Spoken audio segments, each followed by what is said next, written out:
And they had come down with sacks of money,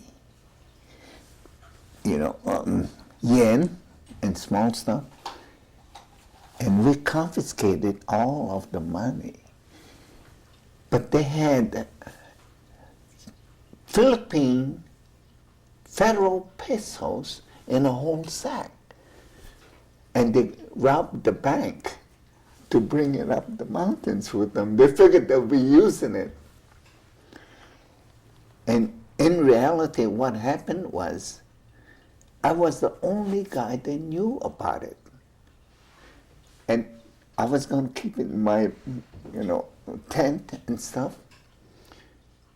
And I say, well, this damn thing is worthless because it's no longer good money. Philippine pesos. And I said, well, maybe I'll just keep it. Maybe it'll be good. But my conscience told me to turn it in. And I turned it in. And later I found out that the federal currency was better than all the pesos they had in the Philippines.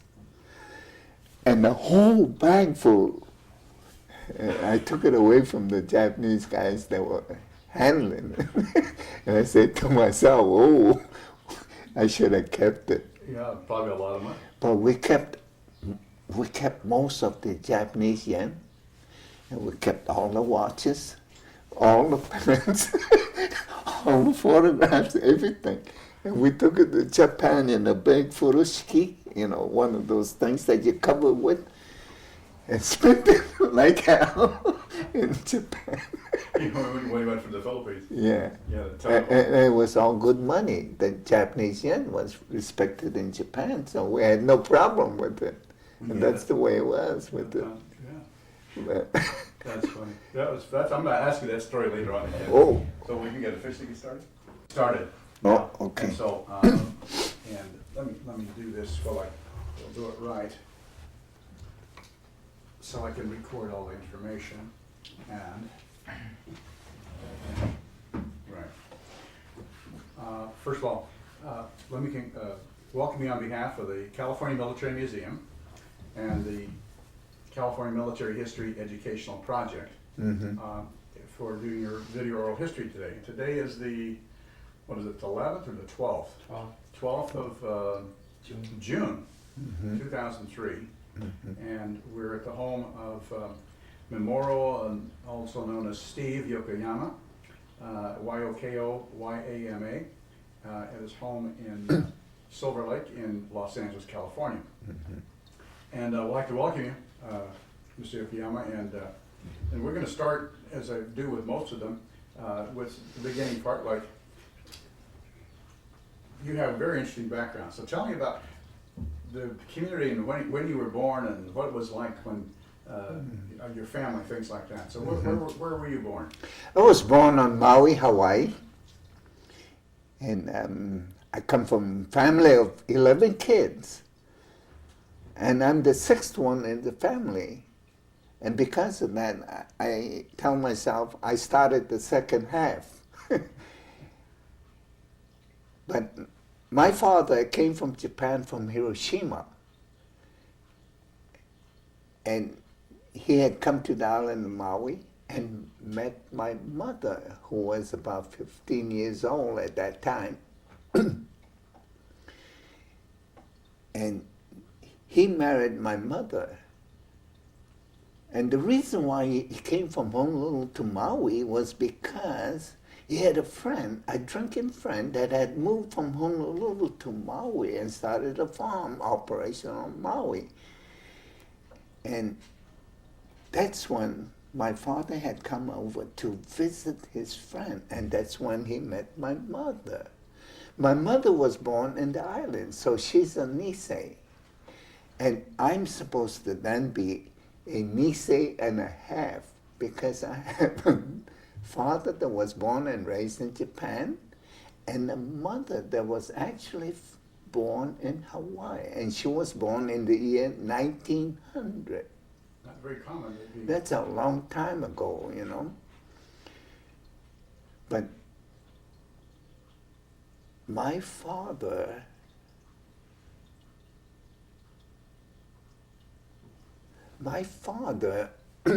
actually made my mother pregnant before they were married.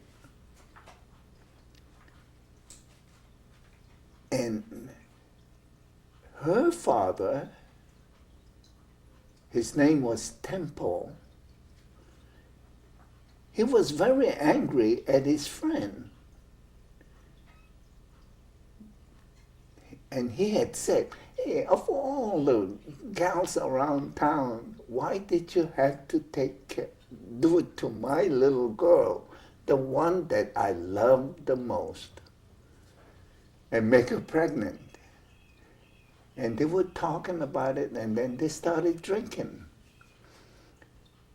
And the story goes that after a few drinks, they made a settlement and decided that this is the way it has to be, and then they got married right away. And I don't have a picture of the wedding because there were no cameras at that particular time. Well, show me that photograph. Yeah, but this is a photograph of my father and mother. My father must have been about 25, 30 years older than my mother. So she was 15, and how old was he? Oh, he must have been about 40 or 30, yeah. Was that very common? Was that very common to have? No, not common. It just happened to be that way. But it's a kind of thing where I respect my father and I respect my mother. But at the same time, you look at it again from what happened at that time, and I say, how in the world can that kind of thing happen in that particular time on the island of Maui? But that's the kind of thing that occurs anyway. But my mother has been good all these years. And how old was your father when he passed away? He was 67. My father was 67. My mother died in 1984. And because she was born in 1900, 1910 she was 10 years old, 1920 she was 20 years old, and so when you say 1983, she was exactly 83 years old. You didn't have to calculate anything. That was it. So if you're born in 1900, you have a very easy way of figuring out how many years you are old at that time. So what was your mother and your father's name? My mother's name was Tome Temple. She was the oldest gal in their family. Tempo is spelled Tempo. Tempo is a misspelled word because there is no tem sound in the Japanese language. There's another person that happened to have Tenpo, Tenpo, and he thought that was a misspelled thing when in actuality it was the correct way of saying it because they say the word tenpo, but they never say tem because they don't know how to say it. Anyway, my father's name was Kozuchi Yokoyama, Kozuchr, Yokohama. He went to Hawaii from Hiroshima mainly because of a weather change in Hiroshima. He was the oldest son, and because of that, he was to be inheriting the rice patches around their house. But because of a peculiar change in the weather, no water came down on their land. And that one spot on the mountainside became an arid place. And he was thinking, hey, if this place is going to be arid and dry, I'm not going to stick around because there's nothing for me to use. So that's when he decided to go to America. And he came to America around 1899 or thereabouts, as far as I can tell. One of the things that happened to my father, which he never knew, or I never knew in advance, was that he was married in Honolulu before he came to Maui. And I've always asked myself, why didn't you know that your father was already married? But I tell you how I found out that he was married. I opened up a suitcase, and inside of the suitcase was a marriage certificate. My father's name is on it, but my mother's name is not on it. It's somebody else's name. So I looked at it and I'm shocked. So I put it back in the suitcase and I ran away from that thing. But then later on in life, I went to the Honolulu registration department and I checked on it. And surely he was married before. But before then, I had seen a young man come to Maui. And he was tall and nice and good looking. And I saw my father running out from the house to talk to him on the street. And they were talking for about 4 or 5 minutes. And the man left. And my father looked like he was very happy that he had seen somebody that he knew. But he never invited him into the house. And at that time, I was saying to myself, this man must be the son. And after I thought about the fact that I saw the marriage certificate and stuff like that he was actually married and must have had some kids in Honolulu. And then, by mistake, he went to Maui to visit my mother's father. And they were drinking partners. And all these kind of things happened as a consequence of that thing. So, but my mother was actually born in Hawaii. And did you ever find out if you have any stepbrothers anywhere? I wrote a letter to the Honolulu Star Bulletin, and it says, can I put an ad saying, one descendant or descendants of one Kozuchi Yokoyama, approximate age at that time that I had made that request, around 70 years old. Please contact my sister in Honolulu. And I gave them the number and stuff like that. We never heard from them. But I went to the place there and I found out several things. One is that if you were married, you were registered. If you died, you were registered.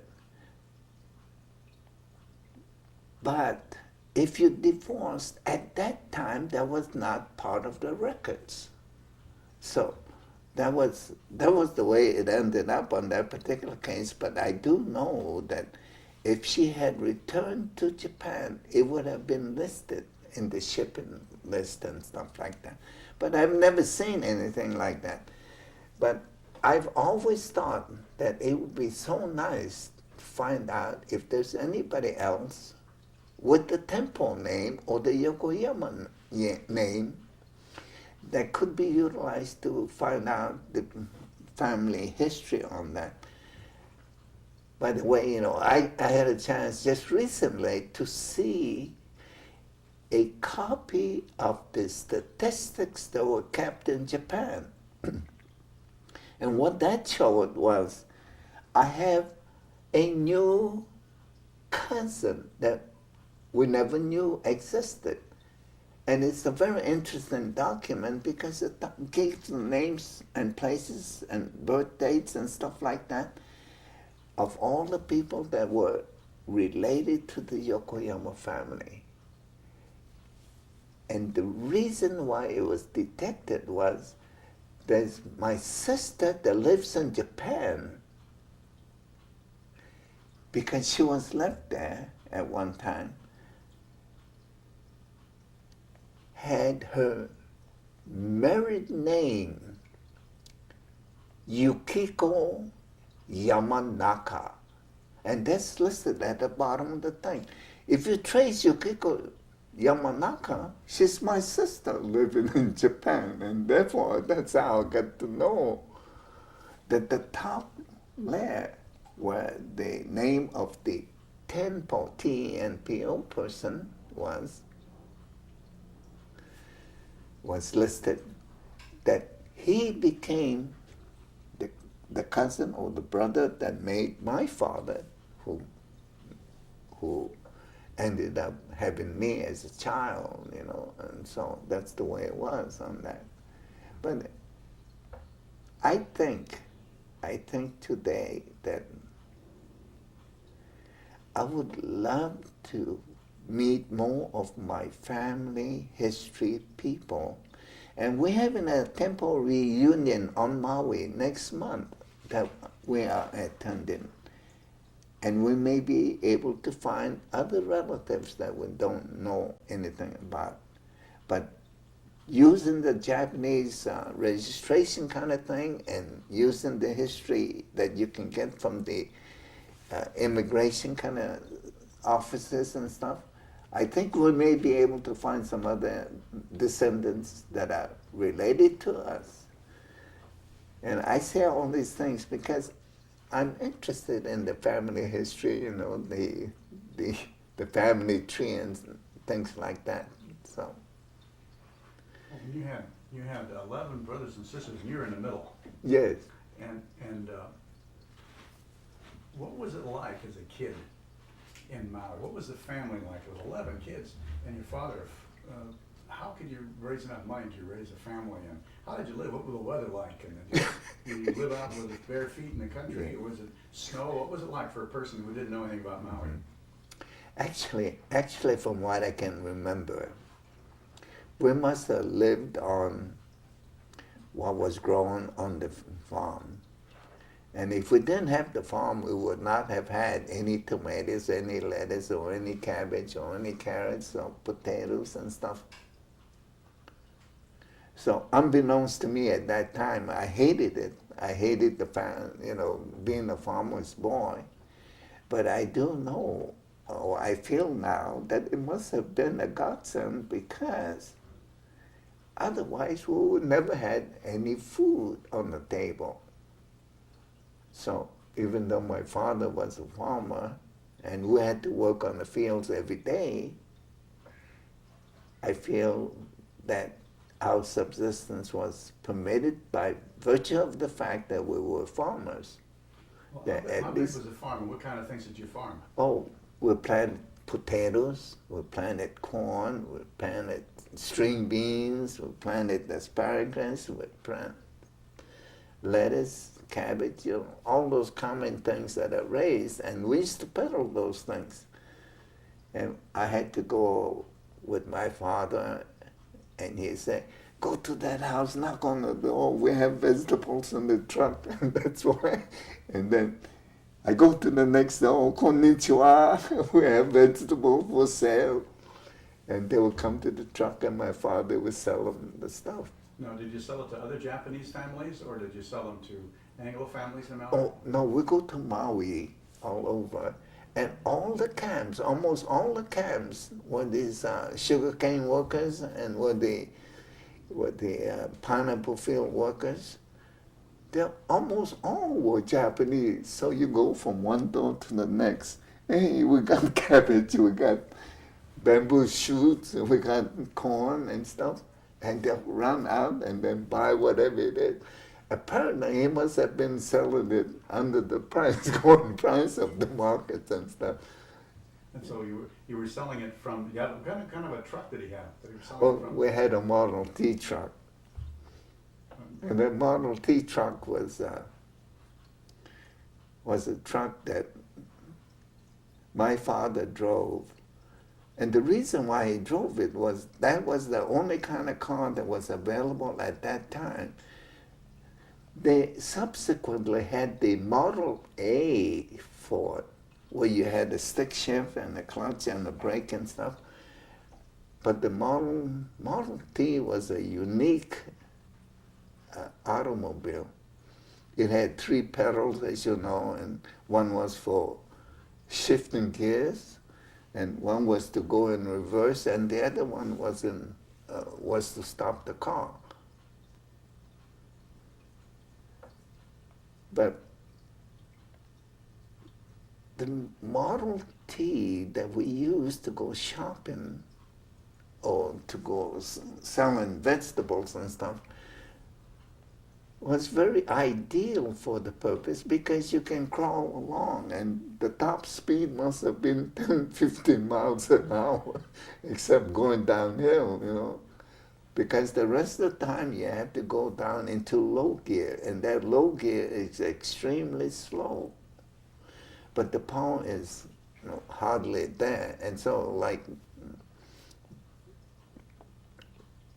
when we go downhill to the places where all the plantation homes are, it was easy. Coming back up, we had to push it up.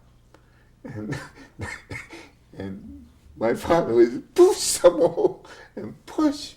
And we finally make the grade, and then we go level again. And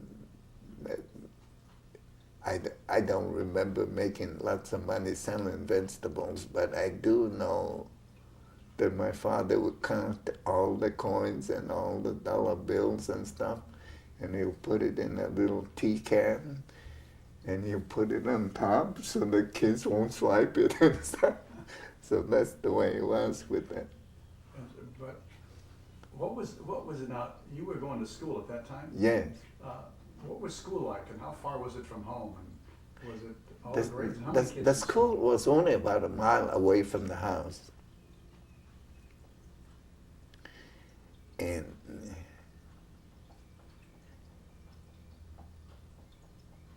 that was the English school. What was the name of it? Yeah. Then Makawao Grammar School. But after we finished the English school, in the afternoons we had to go to the Japanese schools. And I'll talk about it a little bit later, but for now, the English schools,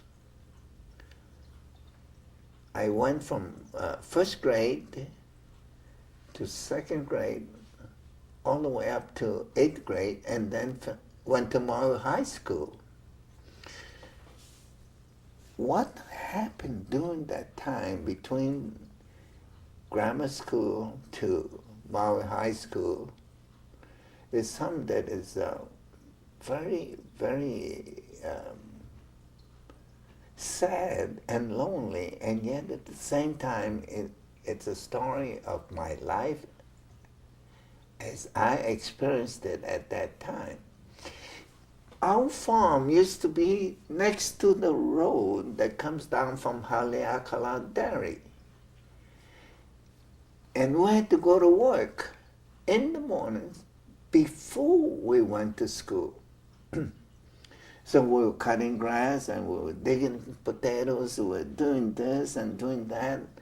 And then the kids would be walking down, all dressed up, going to school, and they'll have nice shoes, nice clothes, and they'll have a nice tin can, or, you know, lunch box that they had with them, and I knew what was in those lunch bags.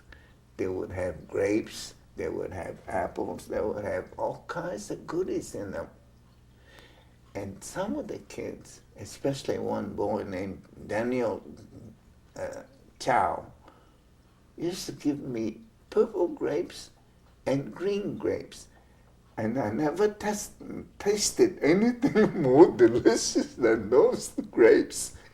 And every time we go to lunch, I'm sitting right next to him and looking at his face. And pretty soon he said, "Hey, Mamoru is a grape, is another grape, a green grape, and he'll give me those kind of things. And I still remember him as a friend, but I haven't seen him for good 2 years or something like that. But as they are coming down the hill, we would all rush inside the cornfields or the higher, the different parts of the farm, so that they would not tease us, because they would laugh at us. And I used to tell myself, I don't think that when we all grow up and we all become adults, that I'm going to be far behind you guys. Instead, at that time, you guys are going to be behind me. That's the kind of feeling that I had. But tied up with that, with the agony, was we would go to school, and the teacher, her name was Miss Suzuki. She would say, "Your fingernails are so dirty. Why don't you go outside to the water faucet with the cement platform and clean your fingernails and come inside. Otherwise, don't come in." And I never thought anything about it. I went out there and tried to clean my fingernails as best as I could, and they came in. This happened several times. And then the last time she did it, she smiled at me as I came into the room. And I was wondering, inside of me, how come you smiling? And I found out later on that one of the students told her that go easy on them. They work before they come to school at the farm. And naturally, the fingernails are going to be dirty, and, things will be dirty about them. So I guess that's the reason why Miss Suzuki stopped hassling me about my fingernails. And so the kids would tease you because they were not farmers. And they thought farming was below them, and that's how they tease you? I don't think they realized the economic kind of thing on it. I really don't believe that they felt that farming was some below it. But I think kids are kids, They see someone having to struggle and working in the mornings before they have to go to school, and afternoon after they finish school, they have to work in the fields again. They think, as all kids think, I think, that, hey, you guys do something that, only the poor folks or something like that do it, and then you tease them just for the fact that you can tease somebody. But I don't think they meant any harm on that, so. Well, when you had in school now, you went to the 8th grade, then went to Maui High School. Yeah. Do you remember some teachers that were really kind of identified you as seeing somebody different, somebody exceptional, somebody had some skills? There was my music teacher. His name was Ellsworth Ellis, Ellis. And he was the one that got me started on the trumpet. And I learned a lot while I was in grammar school, learning how to play the trumpet and things. But in the very beginning, he would make me play second trumpet or third trumpet, which I didn't like. So I look over the first saxophone music and play that and say, "Steve, Mamoru, stop that. You playing second trumpet. Don't think you first trumpet material yet." I remember Miss Alapao, Alapai, a Hawaiian lady. She was pretty fat, but she was the kindest person I've known in school. So every day we had to mop the classroom, we had to sweep it up, we had to clean the blackboards and all those things, and I would stay back and do it every day. And she used to say, Mamoru, thank you very much for staying. You don't have to, it's not your turn anymore. But I kind of did it because I wanted to be in good favor with her, perhaps, or, to kind of tell her, I thank you very much for, helping us learn whatever we had to learn at that time. So those are the two teachers that I remember. They both died a long time ago, Miss But Alapai was really someone special to you. yeah, very nice lady. And if I could, I would have loved to have seen her again before she died or before I died. But I never had a chance to do that. In high school,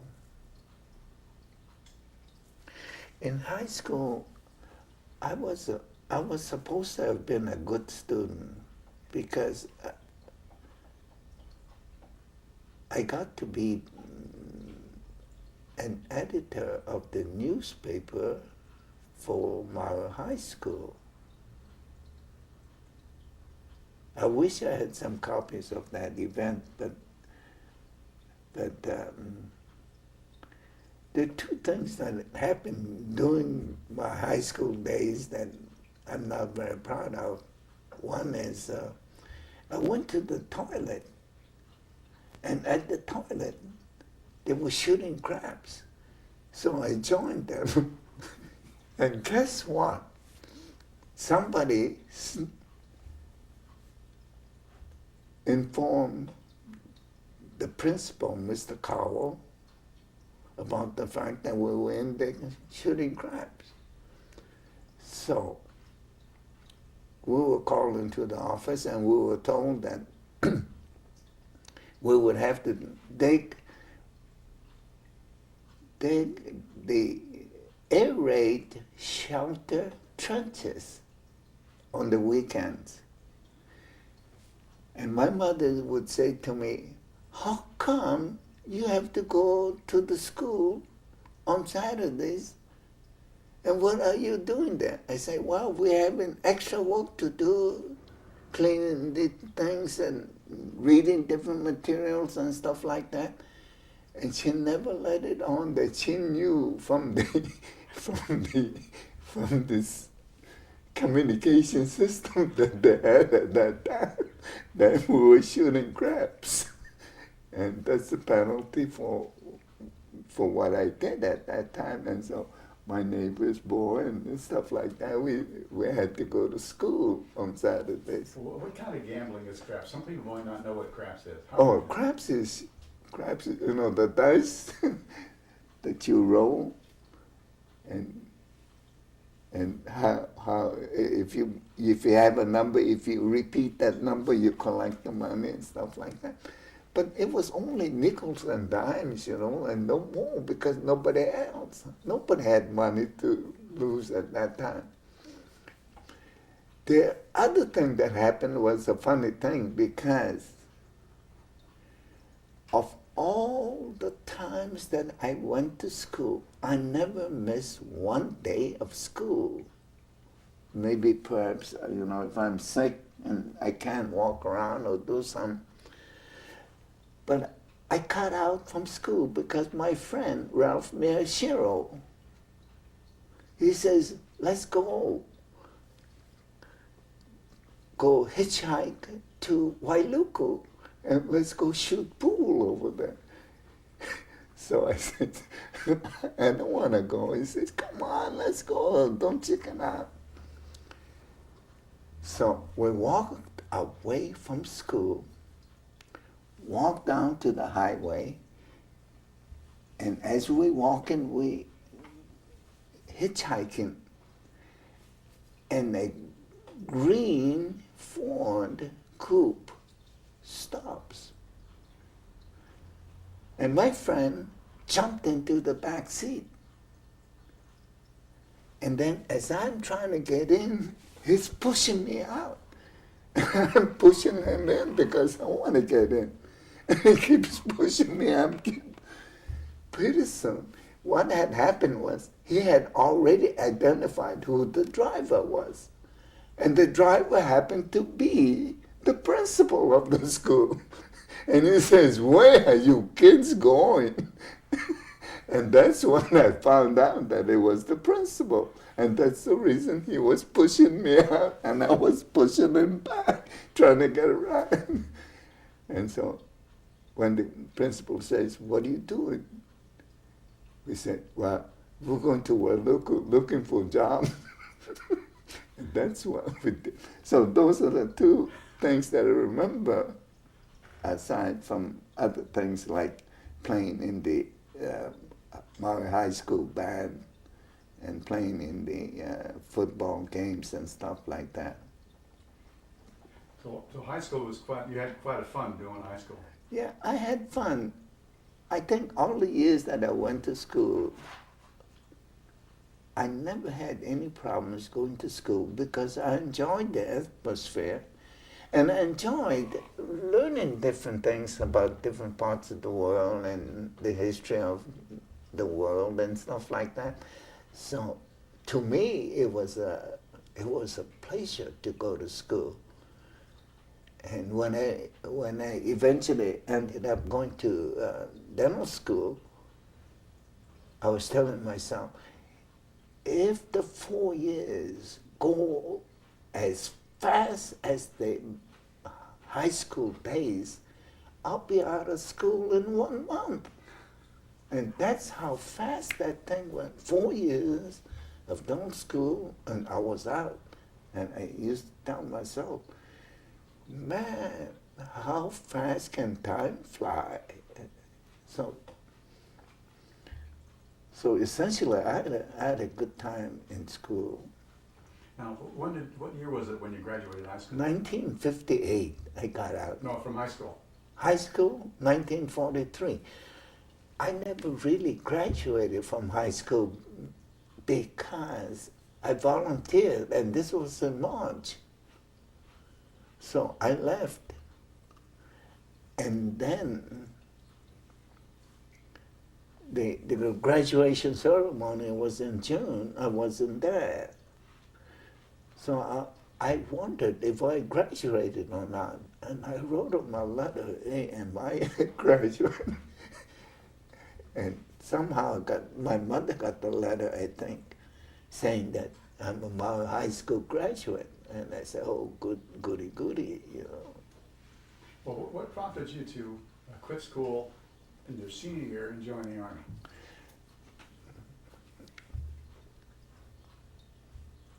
I've asked myself many times exactly what was the reason.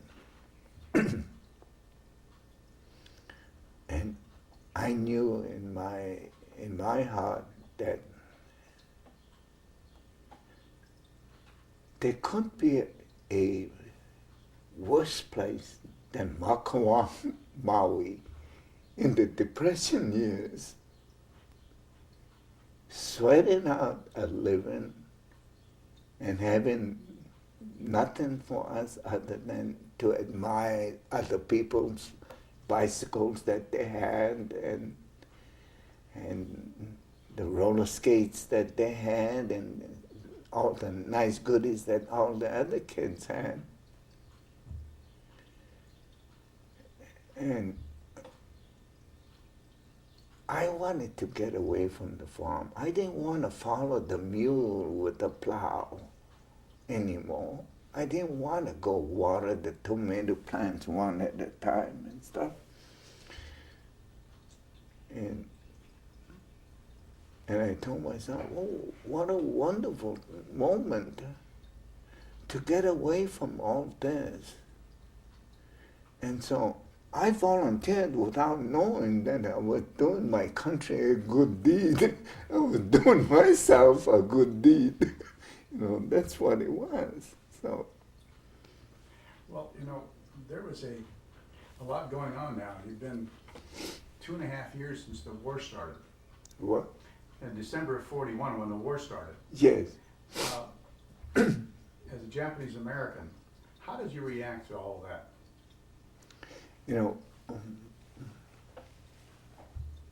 I found out about Pearl Harbor about 1950, that there was such a place as Pearl Harbor. I didn't even know it. Somebody told me something about Pearl Harbor was attacked. And I really didn't know what it meant that Japan attacked Hawaii. At that time, I was 16 years old, and I don't believe that I placed any significance on it. It never affected the people of Makawa, Maui, because all we have to do was put drapes on our windows and make sure the lights on the headlights were very small. And the rest of the time, all the cops around there and all the people around there, they lived a normal life. And that's what we had to do. And we continued working, in the tomato patches and stuff like that. So life did not change then. But it's interesting in terms of what happened on the day that Pearl Harbor was attacked. My father, my 2 older brothers, and myself, we went with the Model T up the slopes of Haleakala looking for firewood. And as normal, we had to all get off the truck and push it up the hill in order to get it up to the place where we wanted to pick up the firewood. And the firewood was eucalyptus, branches that had fallen down, and then they dry out real nice in the hot sun, and then we'll bring them home and we'll cut them up. My 2 brothers were working hard with my father, filling the truck. In the meantime, I saw all these cactus plants up on the slope and with lots of cactus fruits. Have you ever had cactus fruits before, We used to eat it all the time because we had to go up and pick up But on that particular Sunday morning, it was cold out there, and the paninis, they call it, the cactus fruit, was so delicious. I would cut them off, and then I'd give one to my brother. I'll cut it off and give it to my father and give it to my brother. So I didn't have to load any firewood. But it was the tastiest and the coldest paninis that I've ever ate in my life. I always go to the stores sometimes and look at the paninis, that they sell at the grocery store. And I think about that day when all I did, instead of helping my 2 older brothers and my father cutting the wood and then load in the truck, I was eating paninis that particular morning. So when it came down, they all saying, hey, Japan attacked Pearl Harbor. And Pearl Harbor was Pearl Harbor, What kind of deal is it? What do you mean attack? What's that? So that was the start of the time when I started to get a new kind of education. And I think I learned a lot since that time. So, Well, at that time, schooling started, you started orienting yourself differently now. You were, what, about 16 or so? yeah, 16 years old, yeah. And so how did your education about things beyond Maui change at that time, after the war began? Did you follow the sequence of the war, or what was going on, or did your teaching change? Were you looking more beyond You know, Maui? my father came to the draft board with my mother when we were to be picked up to be taken to the boat to go to Honolulu. And my father liked to drink. He loved sake. And there was one cafe. By the way, cafe is the only English word that my father ever knew. Later in life, I figured out why. Cafe is where they serve beer and sake and stuff. So that was, he went to one cafe, I saw him come out while we were assembling at the draft board, you know. And I knew he must have had several beers, and then I saw him walking into another cafe. And that was the last time I saw him. But I'm not sure exactly what happened on that day, but I was hoping that my father doesn't come out from the other cafe all drunk, because I'll be so ashamed with the rest of the guys there, you know. He never came out. My mother was standing by all the time, and she was crying, and she was wishing that I have good luck and stuff. But I know for my father must have thought I would be enlisting in the Japanese army, not the American army. Because I don't know what it was with him. He didn't know he was in America, I don't think. So that's how I got my farewell from that time, you know. When you joined up. That was in March of 43 when you joined. March of 1943, yeah. Now, where did you report, and how did you get there? You go to Honolulu? You know, before I was selected, there were 10,000 volunteers I later found out from from Hawaii. And we volunteered, I think, for the same kind of reasons that I had. You know, what is this god-awful place? Get out of it, and I think you'll be very happy. So we really were not thinking in terms of, oh, the United States government is finally finding out that we're loyal citizens and we should be utilized to fight for our country and stuff like that. None of those things ever occurred to our minds because we never understood whether or not our constitutional rights have been impinged on and stuff. That was nothing. So when I was at the inspection center where they check us all out, I found out that they had me listed as a Mongolian. And he says, how come I'm listed as a Mongolian? And man says, all you Japanese are classified as Mongolians.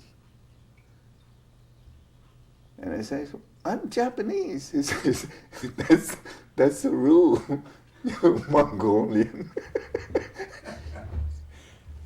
Anyway, one of the doctors told me that I'm only 118 pounds. I don't know exactly how many pounds it was, but that I'm only 118 pounds. And he says, you know, you don't make the grade. And apparently, I must have looked very saddened because all of a sudden he says, hey, forget it. We'll let you in because in 1 week's time, with all the rich, good army food that you're going to get plenty weight. And so I got past that. Incidentally, you know, I never got anything more than 120 pounds all the time, all the years that I was in the service. I look at myself and I say, golly, what kind of chest you got? How skinny you are. If you're 5'7" or thereabouts and then you only weigh 118 pounds, you really are thin. Because look at me now, how fat I look, you know. Well, how much do you weigh now? I weigh about 150 pounds. Well, you become the doctor was right. Yeah, but it wasn't the army child because as long as I was in the army, I didn't gain all that weight. Anyway, there's a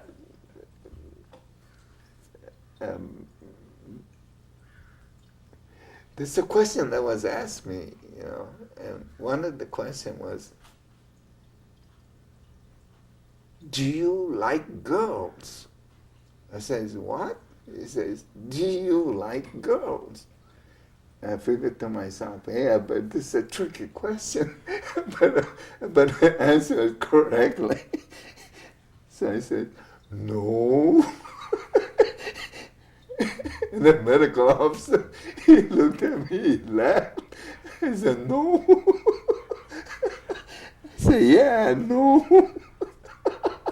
So I later found out that the reason they were asking the question was to make sure that I wasn't gay or something like that. But that's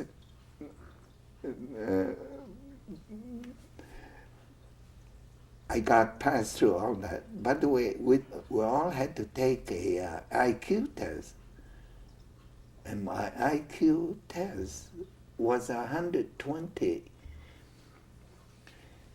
From what I understand, you had to have 118 plus in order to be given a commission or, you know, officer rank. So good thing I had 120. I don't see how in the world I got 120 or anything close to those kind of figures at that time because I was only 18 years old. But when you went, what was it like now? You're a farm boy. Yeah. You're drafted. You go to the reception center in Honolulu. Yeah. And now they're getting you uniforms and shoes. Tell me all about that. Oh. The Army was very nice to me. Very nice to me because I got all kinds of things that I never had in my life.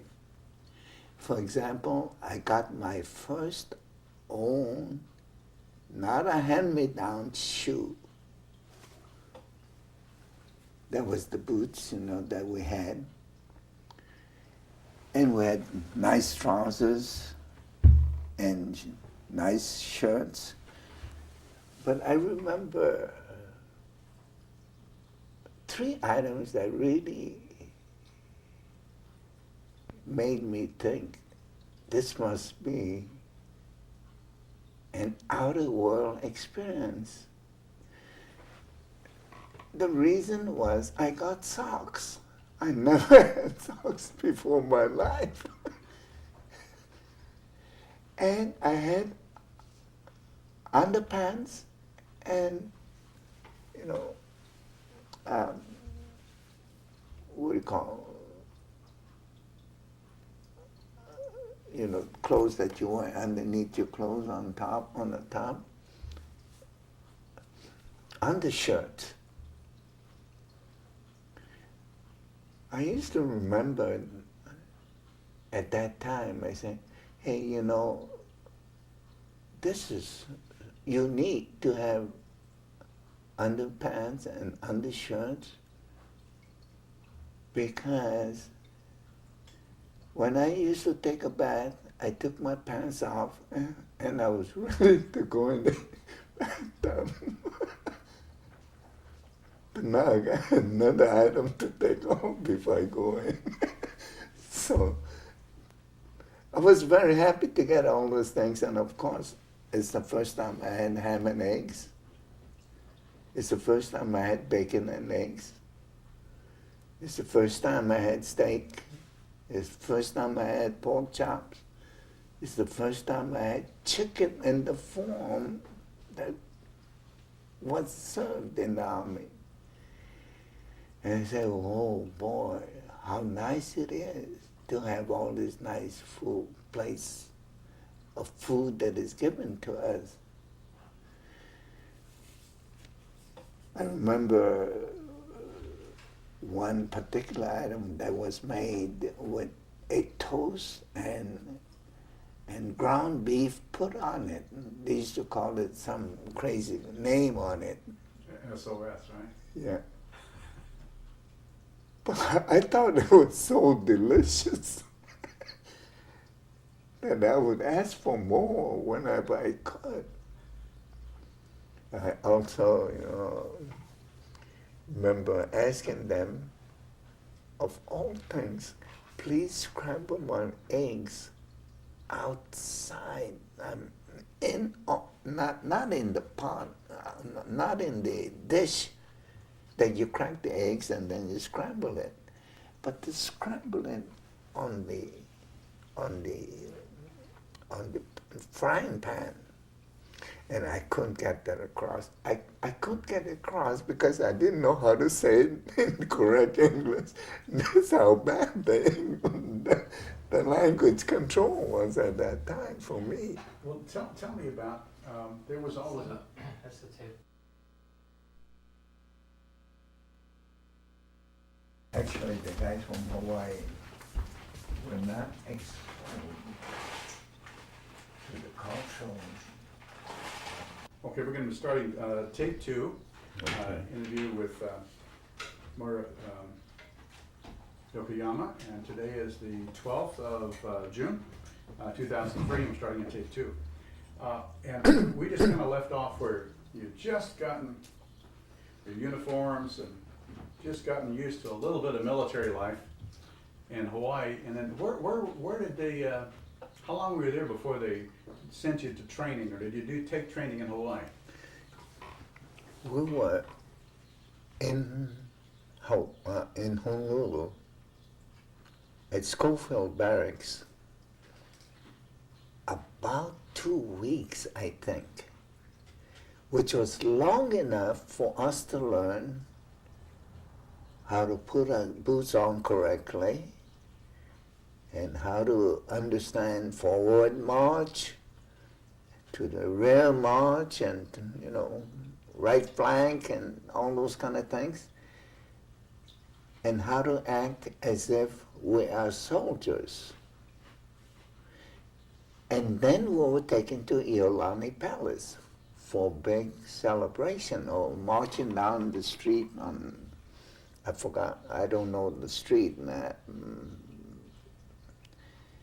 but we went to Iolani Palace, and there were millions of thousands of people that were bidding us farewell. And for me, I didn't understand why they were making such a big fuss. But we have a photograph that I see of all the volunteers that were accepted, and there were only 2,000 accepted in Hawaii out of the 10,000 people that volunteered. And there was a big ceremony about the Japanese American volunteers, And I never understood a word about what they were saying about what they're going to be doing for the country and all those kind of things. And we were so happy when that ceremony was over, because almost directly from that point on, we were taken to the lurleen that was going to be taking us to Camp Shelby.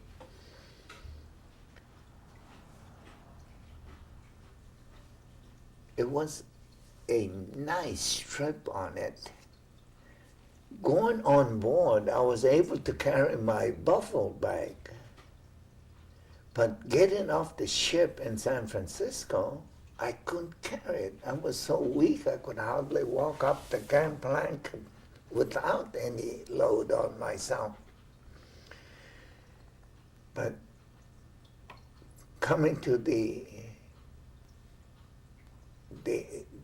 entrance to San Francisco with all the bridges and stuff, it was a real sight for me, and I was so happy to see it. We were then put on a train.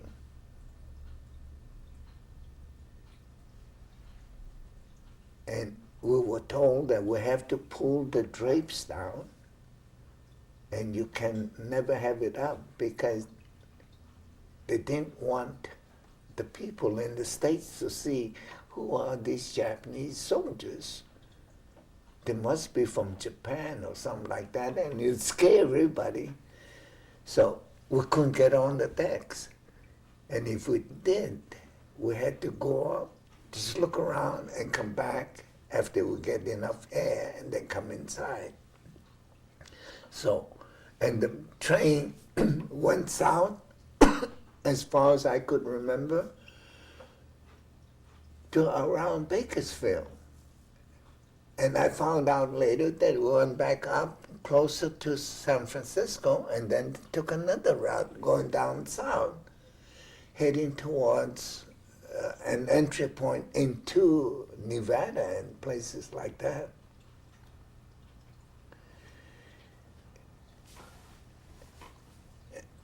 And all the time, we were singing songs, American songs, in the trains. We never sang any Japanese songs, or we never talked in Japanese or anything. We talked in English only. But I was eager to look at the folks over here and see what it was like. But we were not allowed to go out to look at them, because our faces would make it so that, hey, there's a Jap over there. And it might frighten the people. But one of the things that happened along the way was, I would look over my memory about how the states were divided. And you see California is there, and then you see Arizona, and you see, and they have lines separating them. And so every time I think we must be coming to Arizona, or we're coming to Colorado, I would be looking for the lines that the segments separated, and I couldn't find any lines. And I asked some of the guys, hey, don't they have lines? He said, stupid fool, there's no lines between the different states. So that's the way it was. And then eventually we got to Camp Shelby, Mississippi. And I don't remember exactly when we got off the train, or how we got to the barracks or anything. I do remember that I was assigned to the 522nd Field Artillery Group. I later found out that, oh, this is rumor, that the smart guys were taken for the artillery units because they need to know a little bit more math, a little bit more science than the others. But I don't think that was true in my case because I didn't know too much math or enough science or anything. But I got to be the bugler for the 522nd Field Artillery. So I played it in the mornings and I played it in the at evening time. And then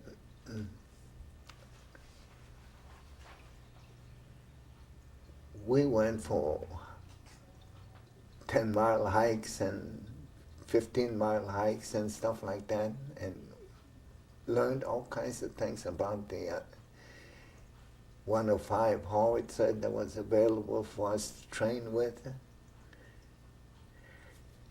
And to me, it was an exciting place to be all the time because everything was brand new to me. I never knew what was in this world, and every time I see something like that, I used to say to myself, golly, look at the kind of trucks they have, look at the kind of equipment that they have, look at the wonderful leadership that we have. And of course, we were in a segregated outfit, which means that it's only one race and one group of Army people. They don't allow that anymore. But we had Caucasian officers teaching us the basic training courses and stuff. And I remember how nice those Caucasian officers were.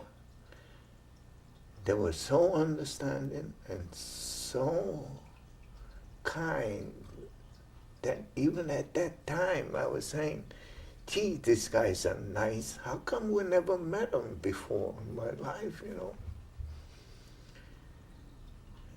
And I was then transferred to the 442nd Regimental Combat Team marching band.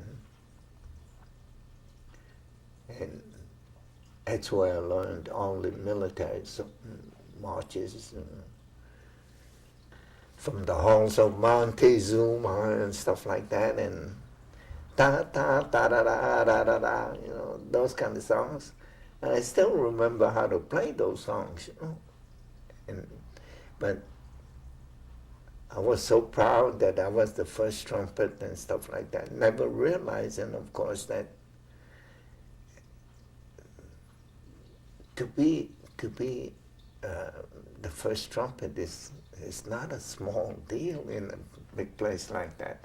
But at that time, I didn't know anything. I didn't know any better. So I was so happy just to be happy. That's the way it was.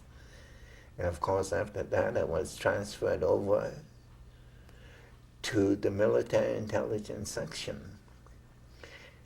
And a lot of guys have asked me in the past, how come you got into the MIS, Military Intelligence Service?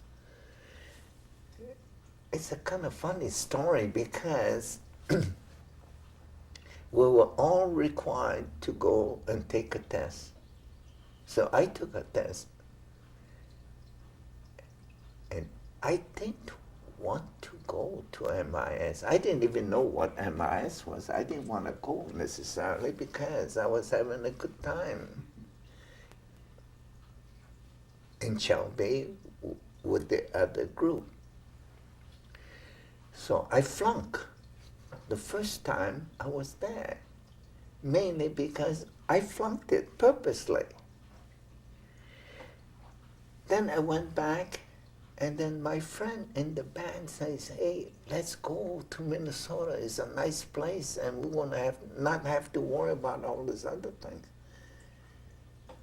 I says, no. But he says, come on, let's go. I'm going. So I went back again, and this time the same guy tested me. He looks at me, you look familiar. but I breezed through the reading part and the spoken part. And the reading part was not that hard because those are the simple words that I've learned while I was in Japanese school. So I passed, and that's how I got into the military intelligence service. Lots of times I regret the fact that I went back, but that was life and that was what happened at that time. And so I look at it and I say, wow, so be it. The only thing is we never got any glory in the MIS group. So even my brother used to tell me, what the heck did you guys do in the Pacific? Nobody talks anything about what happened there. Nobody knows anything or hears anything or reads anything. So you guys were sleeping all day long. In fact, we were doing the kind of work that you could do in your sleep, maybe. But it was the kind of things that were very important in that particular section without my realizing that we were doing some valuable work. I was with General MacArthur's headquarters during that time, and I was in the rear echelon, and I never heard one word about what was happening in the war in the Pacific. No one word about what was happening in the European theater with the 442nd and the 100th Battalion and stuff.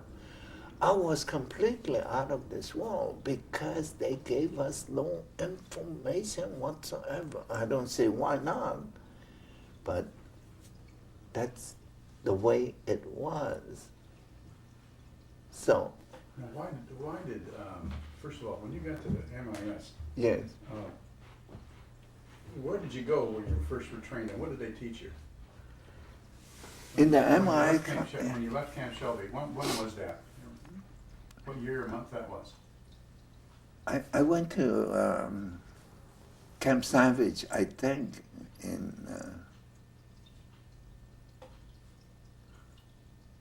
sometime in the latter part of June of '43. And Camp Savage is where? In Minnesota. Yeah. So where would you describe, could you tell me where Camp Savage was in Minnesota?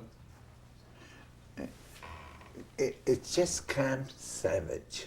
I mean, how far was it like from Minneapolis? From Minneapolis, about an hour's ride, I think. Oh, 45 minutes ride. Yeah. When you arrived there, what kind of training did you do? How did they work you out, and how did they figure out where they were going to put you? You know, in a language school like Camp Savage, they don't go through all the other things like cleaning weapons and marching around and stuff. We're concentrated on school work, and that's what we had. We had people that lived in Japan for years and graduated from Japan's college, universities, and they were part of the instruction staff. They knew Japanese real well, but some of them were not able to speak English well. But talking about that kind of thing, in interpretation or interrogation or in giving information out, it was important that you have a guy that knew the Japanese language good, but he didn't know English too good. And a guy that knew how to speak English and understood English, but he knew little Japanese. So you use those two together. And that was the way the training was designed to be, so that you are good in one area of the language. You cannot be perfect in Japanese and perfect in English. Those two languages are two complicated for anyone to be perfect on both. So you use the talents on the Japanese side and the talents for the English side, and you put them together and you have a weapon that's far greater than you could ever get from one individual that knows English or another individual that only knows Japanese. But they work as a team, and this is the way they did most of the interrogation. And this is the way they double-checked each other, because they can tell right away, hey, in English, that's not what it is. Or in Japanese, that's not the way you said. And they can figure these things out to the point where it becomes a lot more coherent and lot more reliable source of interpretation and interrogation. So that's the way it was. And so we were trained not necessarily along those lines in Camp Savage, but more learning about Japanese military terminology, Japanese battle water and stuff, and we were told about what we would have to know in order to read Japanese documents. Of course, for guys like myself, we never got to a point where we can read all those complicated military orders and stuff like that, because it wasn't. But they found use for me to translate documents, not from, direct verbal contact with a Japanese soldier or anything, but more from the standpoint of reading the documents and then writing them out and having other people look at it and using that kind of information to understand, in my particular case, radio communication, shortwave, radar, all these kind of things were the kind of things that I liked and I enjoyed. But I didn't know how it was made to fit the needs of the military at that time, but that was some of the things that I did. So I was wondering to myself, did I do anything worthwhile in the service? But, I know now that they helped in the declassification of all the code messages that were served and picked up at the radio stations or radios that were held by the military and stuff. And so it was interesting for me, but I don't feel that I was a vital part of it. But I got around in those kind of things, and in Camp Savage, they never told us what would actually happen in the fields. And so we used to interrogate prisoners that had already been interrogated and brought back from the front to the rear where we were.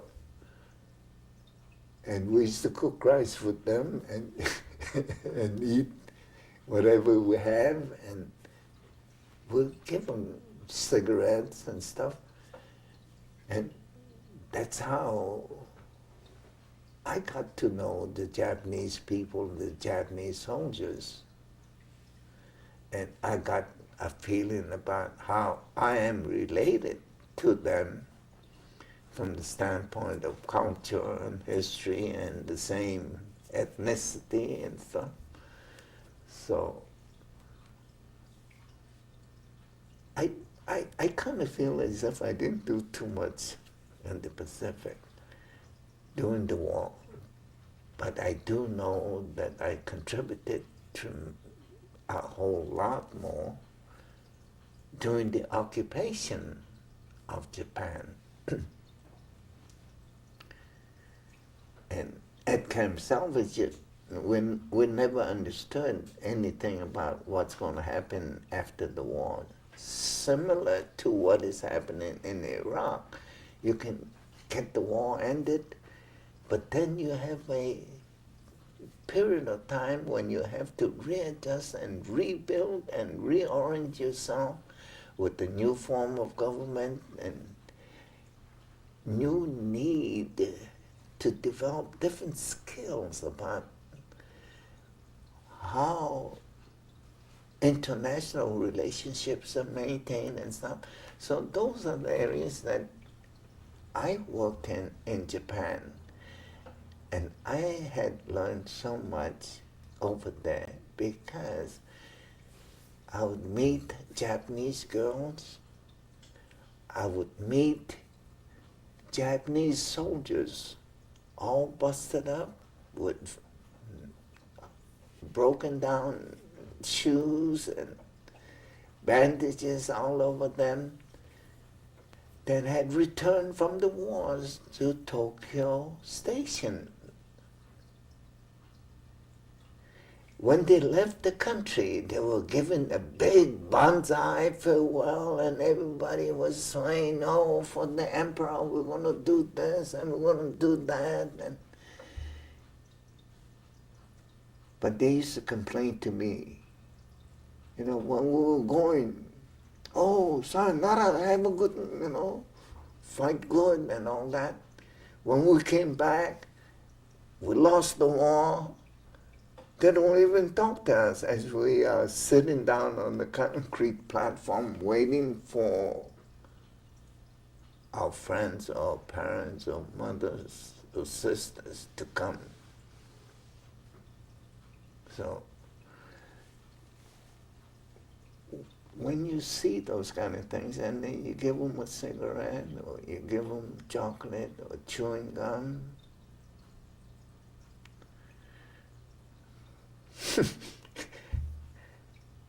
they almost fainted. Why? So. Why? Because of the kindness? Because of your kindness? Not because of my kindness. They never expected anything like that. But I think the Japanese government was so broken down at that stage that they had no facilities or no organizations to welcome the soldiers back. So, actually what happens is that they depend on you to fight for your country, and when you lose the war, oh, what's the matter with you? That's the kind of thing. So the gratitude is not really there, no matter how you look at it, in both ways, as a winner or as a loser.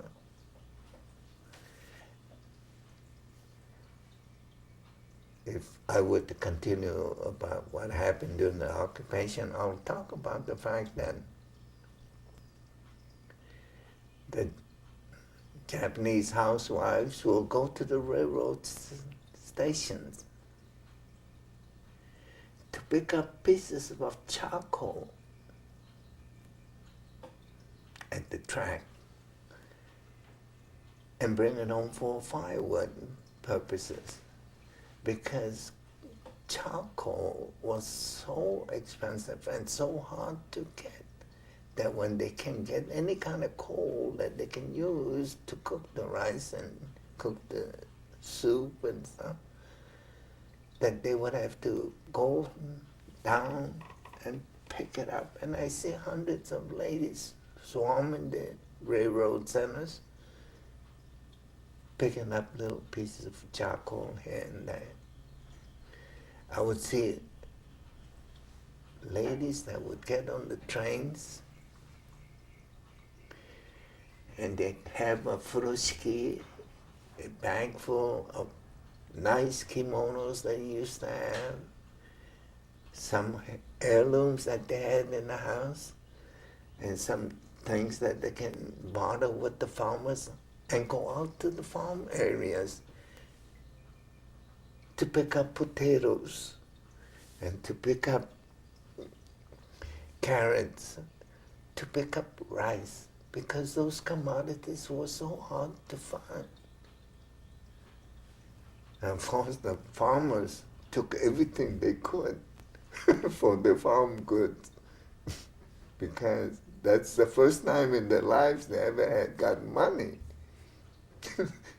Because they had to have potatoes especially to eat, and so sweet potatoes and stuff like that, they sold them. And I'm sure that they made good deals, but at the same time they were thinking about what they would have to do in order for their own country to survive. So there was one lady that I met. She was working at a cabaret. Can you imagine a cabaret in a devastated country where they have music and these girls are chaperones and they dance with you and stuff? I got to be friends with one young lady, and she says, come with me and visit my home. I said, okay. So we took the train to Shinjuku station. We got off there, and Shinjuku area was the area that was almost completely burned down, not by high explosives, but by fire bombs, incendiaries. And if you're talking about weapons of mass destruction, fire bombs must be a leading candidate as a weapons of mass destruction by virtue of the fact that you can kill thousands of people because you drop those bombs in the morning while they're cooking the rice, or at nights when they're cooking the supper, and it creates a tremendous amount of damage psychologically to the point where it's demoralizing, and the people start to thinking, hey, why don't we stop this war? And that was the aim, as I now said, to get it so that the population itself would say, hey, this is enough, we can't stand anymore.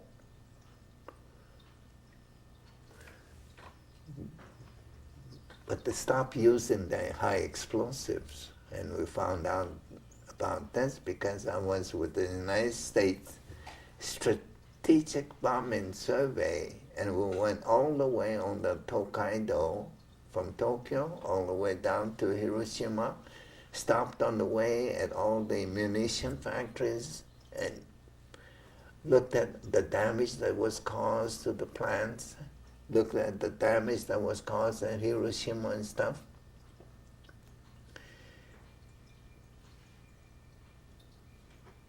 And one of the things that we decided that would be appropriate was the fact that if you have bombs that are dropped from 31,000 feet up high and not factoring in the jet stream condition, the bombs will go everywhere and never hit the munition factories. Out of that, they figured out that, hey, it's smarter to burn the houses that the workers work in than to actually bomb a munition factory. Because if we have no workers coming in because they all have no homes or no place to stay, how are you going to get the workers there? So the incendiary became a lethal weapon as far as I'm concerned. But the story about this little gal is that we walked in the dark from Shinjuku Station about a mile to her house in the dark. And I don't see how she found her house. All the houses in that area were all burnt down.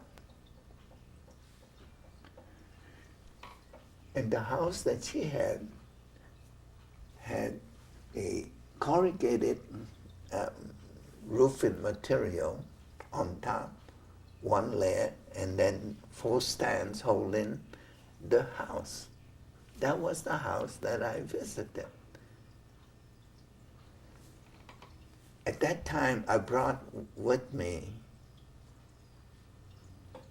about 4 Lucky Strikes, a bottle of whiskey that was about $1,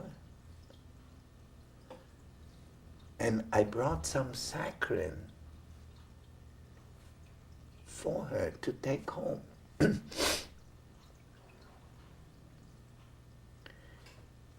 And she had said that her father was one of the first that went into the river to keep away from the heat.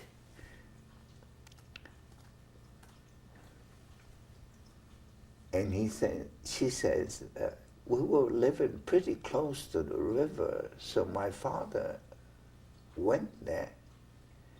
My father did not know where we were. And so he was there in Sumida River, and my friend tells me, more people went in the water, and my father was pushed more towards the center of the river, and pretty soon he drowned, she said. That's how I lost my father, she said. So when we got to the house that she had, one tin roof and bare ground, and then they had a pot, and they were cooking some things. And the thing that they were cooking was just sweet potatoes. And this is what they gave me to eat. And I said, I'm not hungry or whatever it was, and try not to take too much food out of their mouths. But I was saying to myself, I came all this way to say hello and stuff, and I brought some gifts. I want to be rewarded, because we couldn't go back to the train station because the train station was already closed. So, like any mother, she slept right between me and my friend. And I thought, well, maybe she'll fall asleep. If she falls asleep, I'll crawl over. And by the time I was ready to crawl over, I fell asleep. I got up the next morning and said, oh my goodness. And then she took me to the railroad station. And I said goodbye to her. I never saw her after that. But I remember that incident because I was thinking, gee, if I were a mother, I would have done the same thing. So I didn't get my reward for that day. Well, tell me about that. When you were as a kid and you learned Japanese, how did you learn? You said you went to Japanese school. Yeah.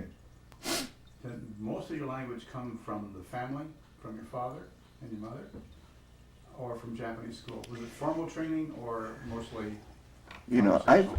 I've read that from the age of 1 to 4 or 5, there's enough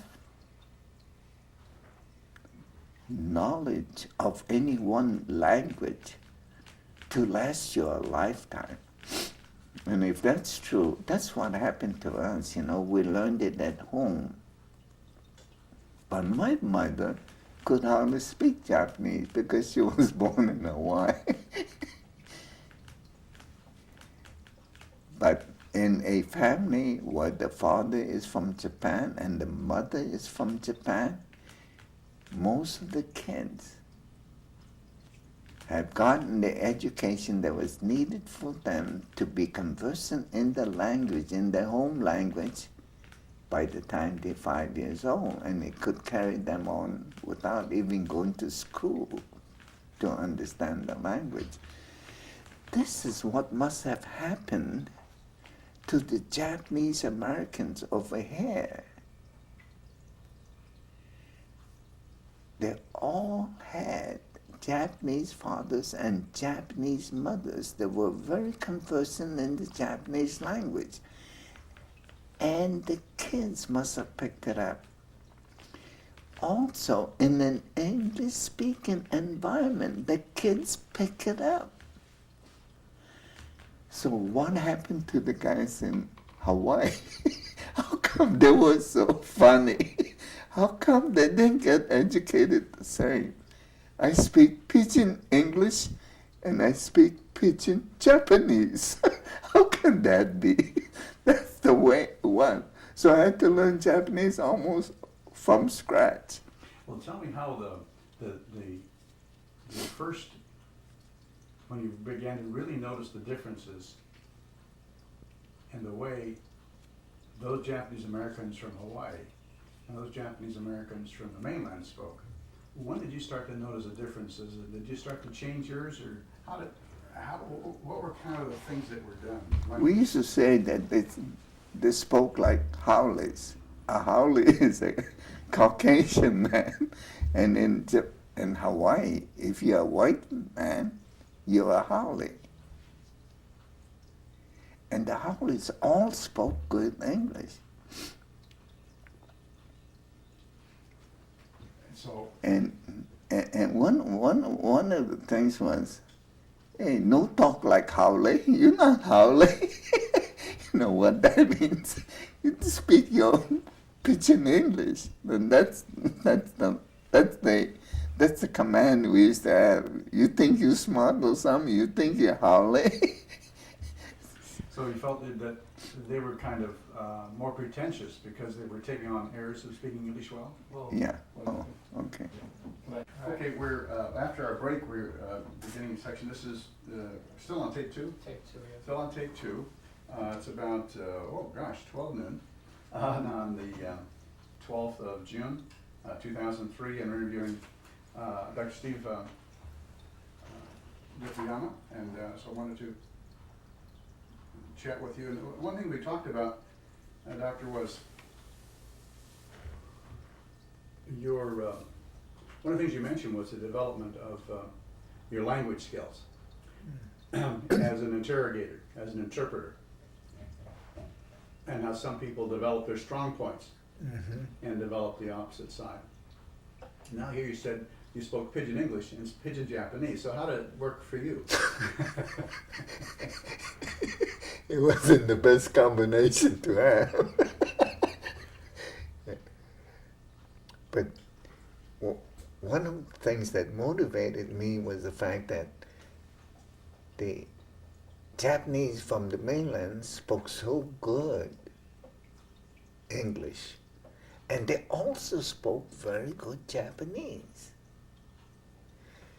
So I used to wonder how come they learned so much good manners and good ways of speaking English, and they also learned good manners and good speaking skills in Japanese. I think that they were people from different parts of Japan that were a little bit more sophisticated than from the areas in which most of the people working in the sugarcane fields and in the pineapple fields came from. In actuality, what they didn't want was lawyers, they didn't want accountants, they didn't want big shots, business and stuff. They wanted people that could get up early in the morning, eat a little bit, and stay out in the fields 10 hours, and then come home, and then they turn the lights on them at 8 o'clock or something. They wanted that kind of people. And my father and the rest of the Japanese that must have come to Hawaii were of that caliber, where they were used as slaves for the pineapple fields and the sugarcane uh, business. So I'm not saying that they came from a bad part of Japan or anything, but even from a good part, they did not select the highly intellectual people. People that knew the law, or people that knew, art and sciences and stuff. They didn't want those guys. They wanted guys that can come over there and work all day long and just feed them, give them a few pennies a month. That kind of people. So the offsprings of those parents, of course, could have resulted in products like myself, where we mingle with the rest of the community that also spoke the pidgin English, and they also spoke not too good Japanese. We never learned the polite ways of saying it. We never learned anything other than bakayaro. Bakayaro means just stupid fool, stuff like that. So I think the cultural aspects were far better for the people that were born and raised in the States as compared to those coming from Hawaii. I'm sure if you look up the research group studies on the Japanese in Hawaii versus the studies of the Japanese in the mainland, that they might come to the same conclusions that I have, but I think it'll show us a kind of family life and a kind of educational activities that were not present in Hawaii at that time. Because today I think that they are at equal par because of the Americanization and because of the fact that everybody else is a lot more educated and a lot more sophisticated. And they know what's happening around the world and stuff. But if you're working in the sugarcane fields from early in the morning and you come home, you're tired, and all you can do is have some beer and eat and be ready for the next day's work, I don't think you can train your kid to look forward to a more glorious horizon and think about the wonderful things you may be doing, or things that generate, knowledge of beautiful environment and artifacts and stuff. Yeah, nobody even talked about those kind of things because they were all everyday workers, and all they were interested in surviving long enough so they can put money away so that they can go back to Japan as rich folks. But they never made it. They could never have made it under the conditions that they were operating on. So now that you told me that, how did you make it? You agree with it? This is just my observation as I sit, as it affected my life. Had I had the kind of training the Niseis over here had before I went into service, I would have done, I'm hoping I would have done much better. But I started out from a different ground zero. They had a ground zero higher than mine. But I think, with some courage and with some desire to kind of excel and be better, I still talk to my brother in Pidgin English and my sister in Pidgin, and I shift to one, when I'm talking to Jan, I have to talk differently. And when I talk to my brother, Then I talk like a real Kanaka. You never know the difference. So I have to switch gears all the time. And same thing about, if I'm talking to a Nisei from the States, I can't. I gotta elevate myself. Hey, Steve, get up there and talk to them at a more sophisticated level. And it's interesting for me to see how I jump from one section to another and handle these things as accurately as I can and do it without even thinking, because I don't have to tell my subconscious, go easy, this guy no understand English, you know. The guy is a sophisticated speaker of English and stuff like that. So I don't have to, I can shift gears without even anybody knowing what happened. I can be talking to a Nisei from the mainland over there and sound highfalutin, and then turn over to my mirror. Oh, you saw, but you know you're not here. I can talk like that automatically, and I can make the moves without having to worry about whether I'm doing it the right way or not. What was it that you think that allowed you to operate in both worlds? What makes it possible to do that? I lived in one world growing up. Then I lived in another world after I was grown up.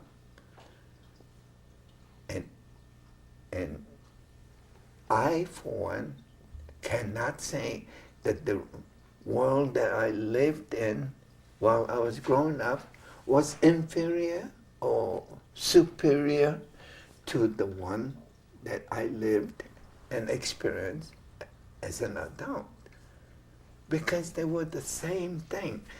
And for me to think about this culture or this custom is below this level, or this level is below this level, it's not the way that I would think. But the conflict between the Niseis from the mainland and the Niseis from the islands, from Hawaii, were not necessarily based on pidgin English. I would say that, like myself, I would admire how nicely they spoke English. And I would say to myself, I wish I could talk like them. I never accomplished it. I never got to the point where they are so superior to me in terms of the usage of the English language. But I'm getting closer and closer as I grow older, and by the time I die, I would have acquired big skills, but they'll be too late. Too late for me, but that's a slow pace in which you go from one world to another world. But this world was just as good as this world. And you put the two together and try to figure out, is there a way in which the Niseis from the mainland and the Niseis from Hawaii can get together peacefully? I'm telling you, every time I'm with a group of mixed Niseis, I mean to tell you, wow, just like dogs howling and barking all over the place. That's the way it is, automatically. So the Niseis from Hawaii, they go to one section, and the Niseis from here, they go to another section. And nothing in between, because they can't stand each other. And it's not really because the Niseis here are bad or Niseis there are bad. It's just a question of, you're not the same as I am. And if you're not the same and you don't talk like me, then don't talk to me, that kind of thing. And with the inferiority, evaluation that we make, and with those kind of changes, one is more sophisticated and the other one is less sophisticated. And I'm not saying that this is true in all cases. I'm just saying that that's what happened to me. So I don't look too friendly to the Niseis from the mainland. I look more friendly to these guys. These guys are my allies. These are the guys I can trust, and these are the guys that I grew up with. So I can talk to them, and they can understand what my world is like, in spite of the fact that I've been Americanized by these Niseis over here. These people are just as good. And I think that's a almost pride in ownership. Hmm? Almost like a pride in ownership. That's right. Yeah. It's a funny kind of thing. You got some when you were growing up, and that was the world that you lived in, and you cannot abandon it. Even if you wanted to, you cannot cut it out of your soul. You're stuck with it. And lots of times I want to be sophisticated with, and act smart with them. And right away, oh, you from Hawaii? What do you mean I'm from Hawaii? I'm from the mainland. The guy said, no, you Kanaka boy. And they spot you right away because they find that the genuine Niseis trained in the United States is not the same as they. So I try to boom, BS my way, but you can't. They catch on right away. So you were able to use both cultures. Now, so the second culture came to you through the Army. Mm-hmm. How, not all of the Kanakas became like a Howie. They Not all never. of them. So what made the difference? Was it your desire to do things differently? Was it your own advancement? Was it your own curiosity, or you were having fun? What is it you think that might make the difference of how you had two lives? You have aspirations and ambitions and desire to excel and stuff. And you look at the good points you have here and the good points you have there, and you decide that that place there has better points for you to excel in. But you can't just forsake this group, so you just stay with it because it's a comfortable zone, and you stay there knowing that, oh, Christ, I don't have to act like a big shot, or I don't have to act like I'm a very sophisticated man. I can act like myself. So I think that if I were to be given a chance, would I want to have born a Nisei from the mainland, or born in Hawaii in a much lower class, arena? And I would say, this is the arena that I was raised on. And I will never forsake it. I will never forget it. And I could not, even if I cut my throat or I have operations done on me, I will never change, because the inside of my soul is made of the experiences that I had in Hawaii. So when you were in school at Shelby and at Savage, Mm-hmm. and you began to learn more things, Mm-hmm. how did you develop your skills to a point where you developed that prowess of being able to translate documents? How did you find out that you were good at it? We had dictionaries, and we had guys that can tell you this is a cathode tube for radio set and stuff. And those guys knew radio and how that communication materials worked. And they were there with the Japanese language skills and the English language skills. And so I would like to say I came there prepared with a lot of knowledge of all those things, you know, in radar and radio communication and stuff like that. But I wasn't.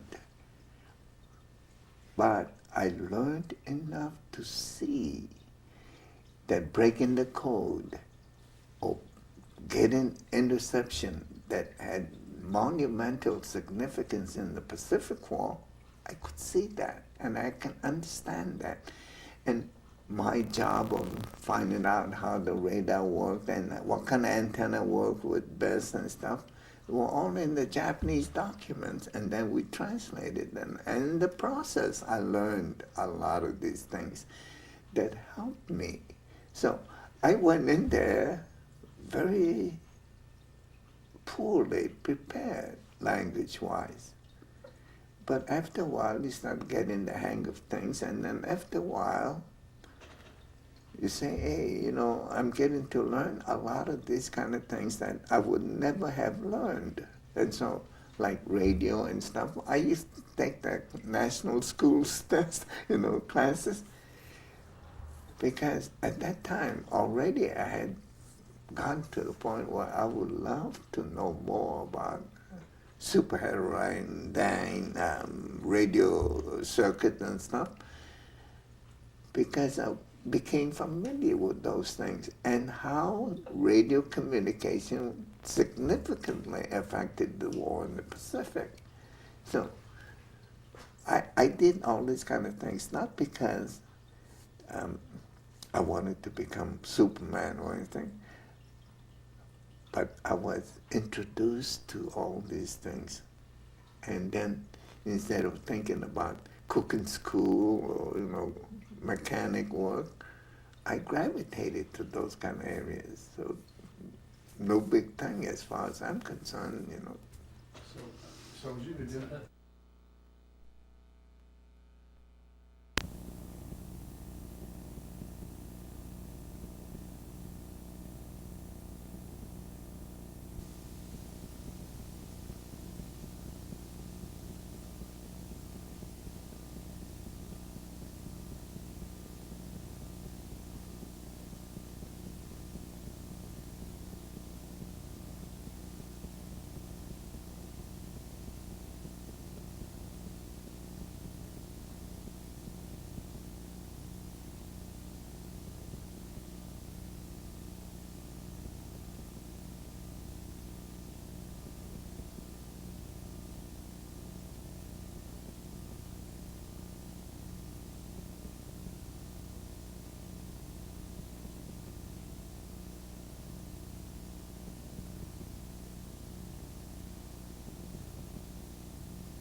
Because of that terrible stress and frustration and fear.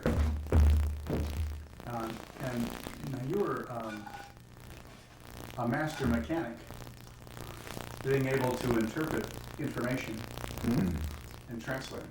That's very difficult.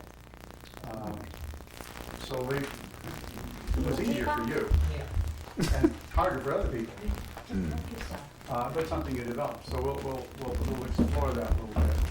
And then we'll go a little bit longer, and we'll take a break. What are we now? Do you need some napkins? Do you have enough? It's June the 12th, 2003. And we'll try to take drinks about, 12:20.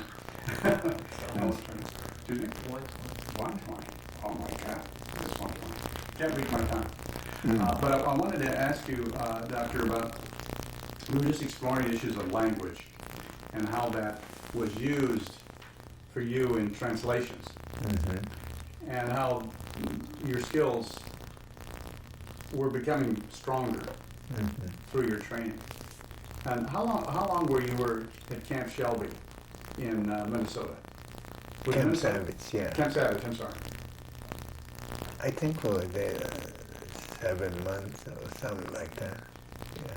So when is it that you, from there, you were shipped overseas? When was that? Must have been June of 44. Yeah.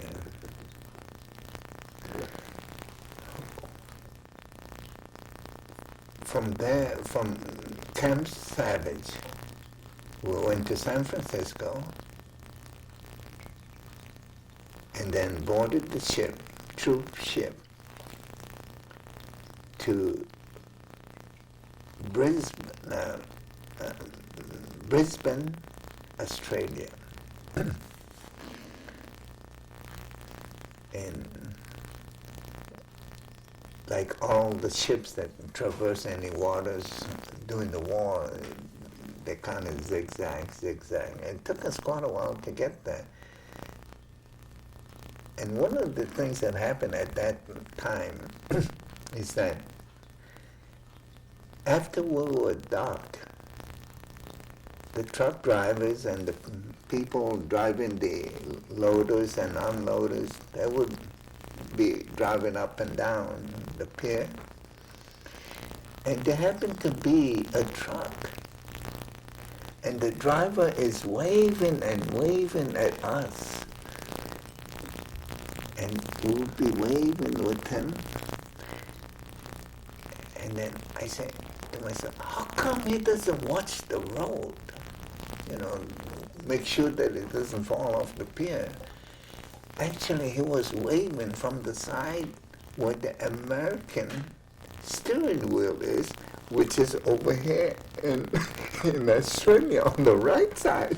So the driver was here. This guy was just a passenger, and he was waving.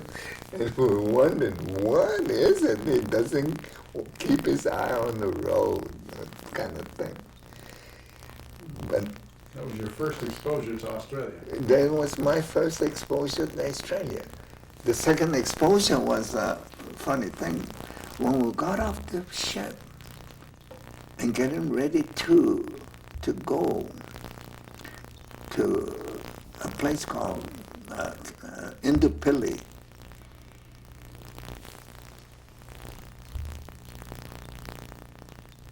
And when we got there, they gave us 4 blankets. And in the heat, at that time of the day, who needs 4 blankets? Well, nighttime gets very cold over there. Before midnight, I woke up, I put my shoes on, I put my pants on, I put my jacket on, I put my coat on, and the 4 blankets. I was still cold. And that's how cold it is at nighttime and so hot during the daytime. There's a big shift in temperatures. So this is how I learned about how cold and how hot it can be in Australia at any one day, from night to day or day to night and stuff. But in Brisbane, or a place called Indupilli, where we were really stationed as the MIS group, the Niseis would laugh at us about the kind of language that we spoke. But there was one bartender, I remember, he says, don't say you want a cup of beer, say glass of beer. I said, no kidding. I never knew that you're not supposed to say a cup of beer. You say a glass of beer. And that's how the Niseis from the mainland could differentiate right away. When you hear them saying, give me a cup of beer, then you know he's not a sophisticated man, and that's what I wasn't at that time anyway. When you were there, how many people were in your unit? What was it called? We were called,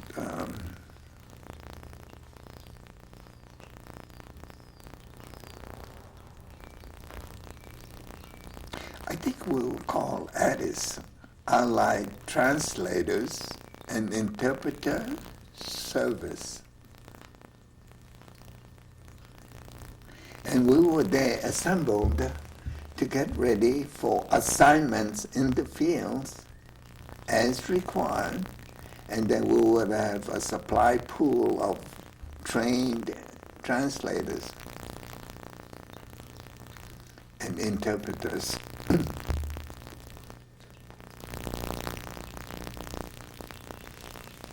And so how long were you there before you were assigned? I was never assigned. I was with the same headquarters group forever. They never let me off. And I think in many ways it was because of my language difficulties, for one thing. For another, I must not have the same basic skills as the Niseis got, because they were the first to be picked and sent out. The guys from Hawaii, from Indepili, they never, very seldom went out. And I think that the men and boys were better trained than we were, so that must have been the reasons for it. Now, when you said, now that was the Allied Translators and Interpreters Service. Yes. Now that was part of the headquarters command, right? Yes. And Yes. that was, at That's that right. time, when MacArthur pulled out of, 42 had pulled out of the Philippines. Yes. And that was his headquarters command. Yes. He was still the same commander, but Addis, I think, was the first designation. And I think MIS, Military Intelligence Service, came later. I'm not sure which one came first, but I was familiar with the word, with Allied Translators and Interpreter Service, but I never heard of MIS till very recent times. So what kind of work were you assigned? What kind of work? There's a lot of handouts that the Japanese government or the Japanese army sent to the fields out in the troops out in the field about how to take care and maintain radio communication systems. And so they'll talk about the Yagi antenna and stuff, and I really don't remember too much about those kind of things, but I did what I thought was the thing that I had to do, and I wish I was more sophisticated and more highly trained and more understanding of all the machines that was needed to have a war, take place. So you were studying all the time? Yeah, I was studying all the time. And for me, I was so eager to learn. It didn't matter to me whether I was doing my country any good. I was trying to learn things that I could possibly use in my life. So. What were some of the things that they were studying, they were teaching you, or you were learning, you were teaching yourself? I tell you, nobody teaches you anything under those conditions because they have work piled up all the time. And then lots of times you don't know what kind of questions you're asking because it doesn't make sense. But you thought that was the right way of phrasing it and that was the right way of doing it, and it's kind of embarrassing when you say, what is that? What are we talking about? But after a while, you start to catch on that if you don't know the rudiments of it, you're not going to be asking questions that are reasonable and, acceptable. So you learn those kind of things as you go along. So that's what happened on that. What kind of interesting things did you do as an interpreter? And when did you get into areas where you said you were interrogating? Well, We were interrogating in the Philippines at a place called Bilibid Prison. Oh. Doctor, and I wanted to chat with you now. It's about 2:15 in the afternoon on June the 12th. And so I wanted to continue where we were, because you were talking about translations and the kind of work you were doing in Brisbane as part of the headquarters command. And what was the official name of the full headquarters? I mean, the full Carthage unit you were attached to. What was that official? He was commander of, what was his official title? The head of the outfit?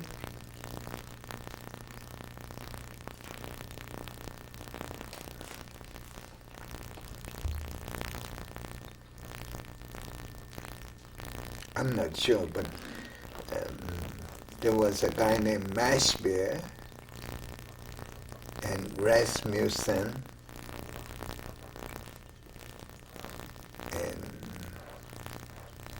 They were the MIS commanders? yeah, I don't know what their duties were, but they were supposed to be the liaison with MacArthur's headquarters and the G2 establishment over there. But I learned some of these things after the war was over, when I read some of the books on the history of the war in the Pacific. So this is not necessarily first-hand information, because I never saw those guys. Mm-hmm. Well, and who were the people that you dealt with on a regular basis? Who were the people that directed your unit? You know, the people you were involved in? Well, we had I think what is known as a group leader, and he told us what we have to do, and this is what must be accomplished and stuff. And he picked the items that we needed to translate on. And so we just became the machines to do all those things. And what was that group leader's name? I don't know. I have no idea. Can't remember who it was? I don't even remember him. Now, when you were in Brisbane, that was in like June, the summer of '44. Yes. And how long were you there before you were out and closer to the field? I'm not sure, but I think around that time we went to New Guinea, or maybe a little later. That's when the New Guinea campaign really heated up. That's when we were trying to move the Japanese off. Approximately 44 to 45. Till January, February of '45. Yeah, yeah. And what did you do in New Guinea, and where were you? We were in a place called Hollandia, and that was one of the places where most of the battle was fought in the Dutch New Guinea. And the whole place, all the trees and everything were all cut down, and not cut down by sawing, but by explosives and stuff. And they had all kinds of trails and roads and communication depots and supply depots and stuff like that. And I was saying to myself, gee, what a mess this whole thing, how life is like up in the front. And our job there was to stay up to date in getting information that is essential to the success of the war. That is as far as I was allowed to know or ever found out what was happening. What kind of things were you doing though at that time? Well, I can't even remember what kind of translation was being done, but we went to work every day, and at lunchtime we would go walking around the lake that was there and watching the local people, they call them the Aborigines and stuff like that, and they would be fishing for fish. And it's the ladies that used to do the fishing. They would dive underwater and stay there for a long time, and then they'll come up with the fishes, and they come up, and they all go down at the same time, and they all come up at the same time. They yakking, and then they dive, and then it's peaceful and quiet for about 3 minutes, and they come up and wah. And I was saying to myself, what a noisy group. Well, But they were having fun. How did they do the fishing? By hand, by spears? By hand, I think. It seemed like they're holding the fish up in the air. So, That was in Hollandia. yeah, that was in Hollandia. And so you were doing at that point almost all translation. Any oral translation? Was that the most you were doing was translation, most of the work? That's right. Yeah, I was a low peon on a totem pole. Yeah, but I was observing things all around me all the time, and I was saying to myself, "Oh, how interesting! They're doing this, they're doing that, and stuff." And you were at that time it almost made Tech 4. Yeah, that time. yeah. And you were, when did you, and how was the circumstances around you getting a commission? I found out that I was promoted to second lieutenant when I was in Bilibid prison out that way. And we were talking to the Japanese POWs that were already screened many times by other interrogators. But we made friends with them because they knew what the rice was. And, and they knew how the operation was, and they cooked for us. And even though they were prisoners of war, they had full reign of the kitchen and supplies like that. So they were, now you were stationed at Bilibid? Now this is when, No, let's talk I about that wasn't. now. When you went from New Guinea, how long were you in New Guinea before you went into the Philippines? I think we were there about 6 months. In New New Guinea? Guinea, yeah, So it would have been around the first of the year of 45? yeah. And then you went from there into Leyte or into Luzon? I went to Luzon. Yeah. And how'd you get to Luzon? By ship, by airplane? By ship, By ship. yeah. And what kind of ship did you guys get in?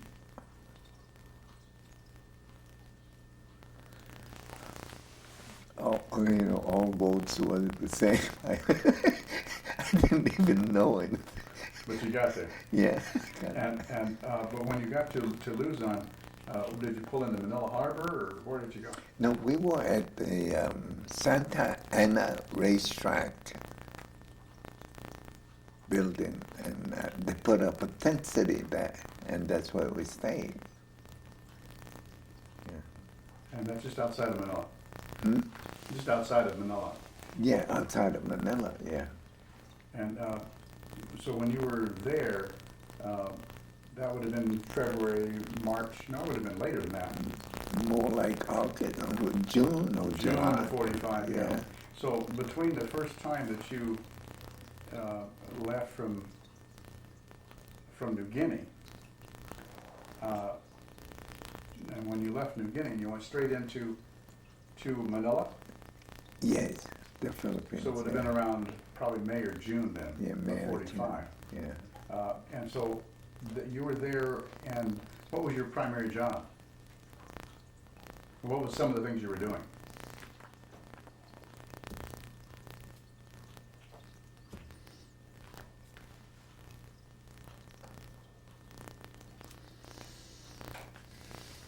Well, I don't know about what kind of primary function I had to do. Oh, it's just part of the package that went up there. And I remember going around the town a little bit, and all the Filipinos would say, "Hey, hapong, hapong." And we were wearing American uniforms. but they can spot a Japanese a mile away, and Hapon, Hapon is Japanese. And they would come up and talk to us, and they would say, Japan Army? Or something like that. And I would say, no, I'm in the United States Army. And they were surprised to see us because the Japanese soldiers that were there were a different brand altogether. And they never expected guys like myself to be there. They were completely different in terms of orientation and in terms of citizenship and stuff. So. And what kind of, so when you were there, you said you were at Santa Ana Racetrack, and then you said you went over to Billabee? Billabee prison, yeah. Were you stationed there, or did you work there? We were sent there. We were sent there to help interrogating and consolidating the information necessary for the transfer of those guys to different points where they can be held in a more permanent location, I think. That's what I thought. So. And so, when did you get your commission at that time? Oh, I think it was in August of '45 I got it. Mm-hmm. And how did your duties change? Did you have more people under you, or what had happened?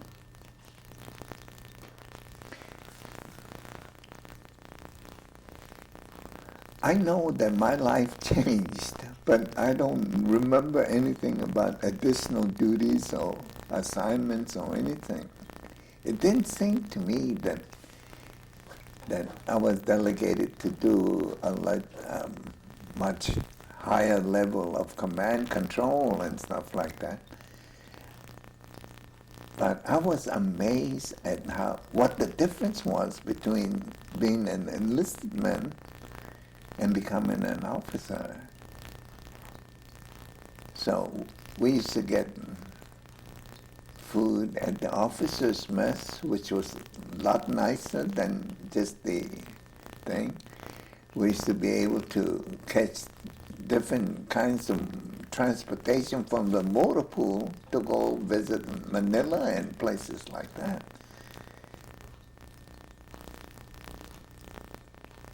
What are some of the things that made the difference as an officer versus an enlisted? Well, you get better food for one thing, and they serve you food. The other thing is, you don't have to wash the dishes, so you don't have to do anything other than come and sit down and eat. And you can say, well, you want this, you want that, and more coffee, more this, or whatever it is,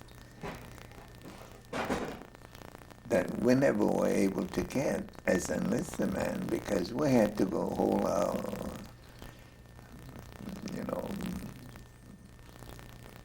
the canteens and have people throw the food on it, and that was the level. But as an officer, it really impressed me as to how much power and how much glory you enjoy at the same time. So I don't think I'll ever want to be another enlistment episode again ever in my life. It made a big difference how you felt about yourself? Oh yeah, I felt so big. I really felt as if, wow, I'm an officer. I'm a person of stature. And so many of my friends didn't get it. And they were so envious because out of the 6,000 people that were there, from what I estimate and from what I've seen, there were only 60 of them that were promoted to second lieutenants. Well, 6,000 that were MIS? MIS, yeah. And was that in the Philippines or all over the Pacific? From the 6,000, which was all over the Pacific. there must have been only 6. I would certainly would like to know how the selection process was done, and how come they only had certain numbers of people, and what were the things that were required to Well, make now, them? often, most officers have a bachelor's degree. Tell us about how it felt for a person with not a college degree to become an officer. Is that right? How was it? How did it feel to become an officer and not have a college degree?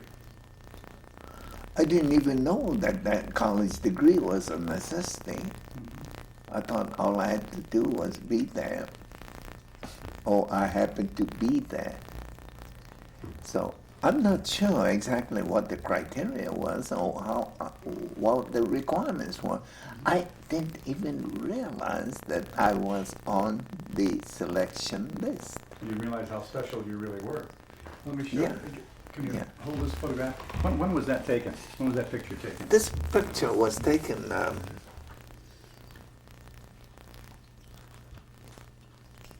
when I went on furlough to Maui around 1946. Right after the war. Yeah.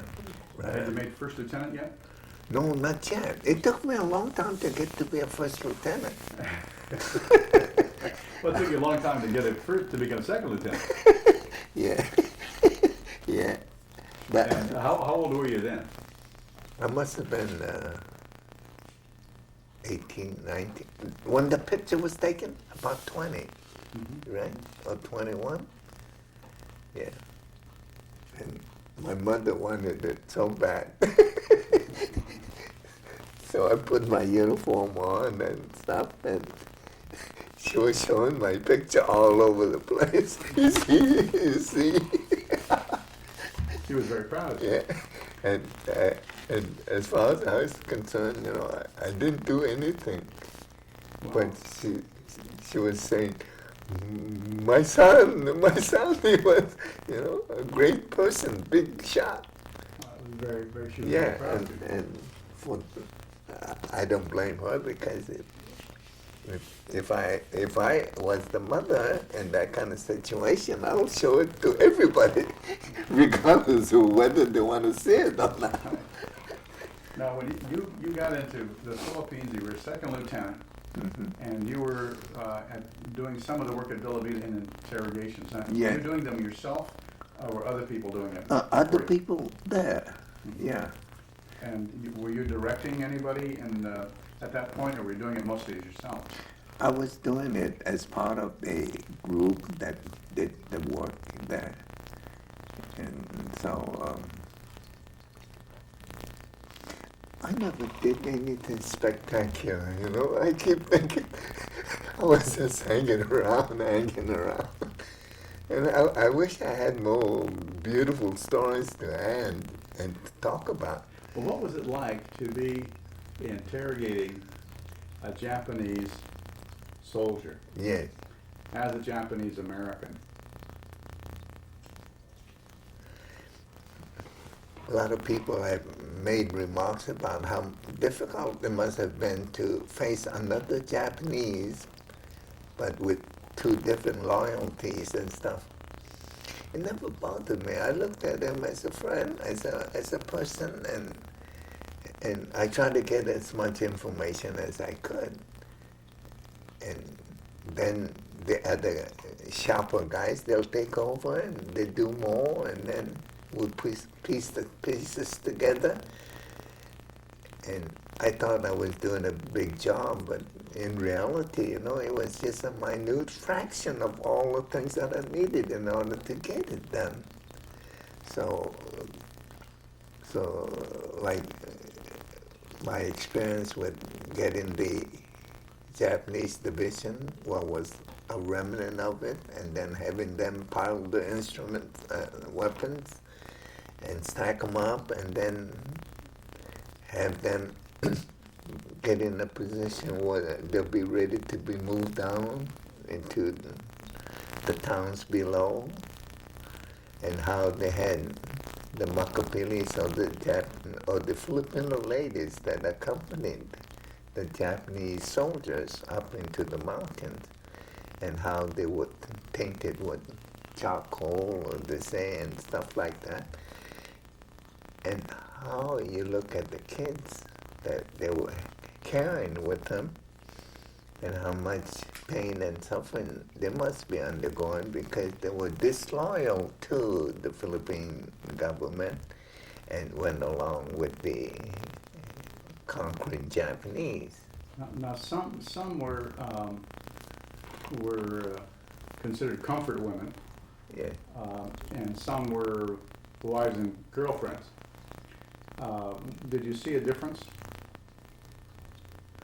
There were no wives there.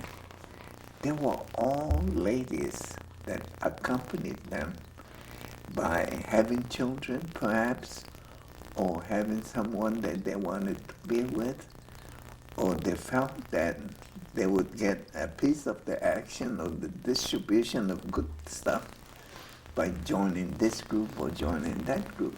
Did you ever interrogate any of them? No, we talked to them. And as far as they were concerned, hey, what's happening? You know, they don't know what's happening themselves. They're not old folks or people with intelligence and stuff. Oh, you didn't encounter any of those that were made to become prostitutes for the troops then? Almost. Did you encounter some of those? But they didn't look to me like that. Mm-hmm. But they were good mothers, and they were good ladies that followed their heart, and that's all I can say about it. I know that they were ostracized and they were called Makapilis and stuff like that. But in essence, they were part of the social engagement that occurs in situations like that, and I never saw it as anything other than true friendship or true love or true desire to be with one another. So you didn't see any of the women that were brought from Korea or from China as prostitutes for the troops, and you didn't see any of that for the No, Filipinos? they weren't used for prostitutes. Mhm. No, they were regular girls. And then so that was all took place at Wwii? No, this was up in the mountains, and And that was on Luzon. it's closer to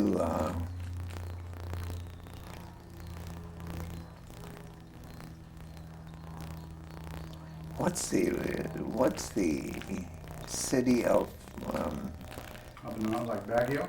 Baguio? Yeah, closer to Baguio. Yeah, Yeah, that was the winter headquarters and where the Yeah. presidential Yeah. palace was just Yeah. before the Japanese took over. yeah. And at Baguio, Hold on one second. Filipinos that spoke the Japanese language. But I saw a lot of Japanese people that were living in the Philippines. And they all spoke Philippines language. and of those, you would consider, would you consider them Filipinos? Who happen to be a Japanese ancestry? That's or right. Japanese from mainland? They were Japanese ancestry Filipinos. Okay. That's what it was. Mhm. Yeah. And how were they treated after the war? Huh? How were they treated? How would they treat it? How were they treated by the Filipinos now that the Japanese had left? I'm not sure, but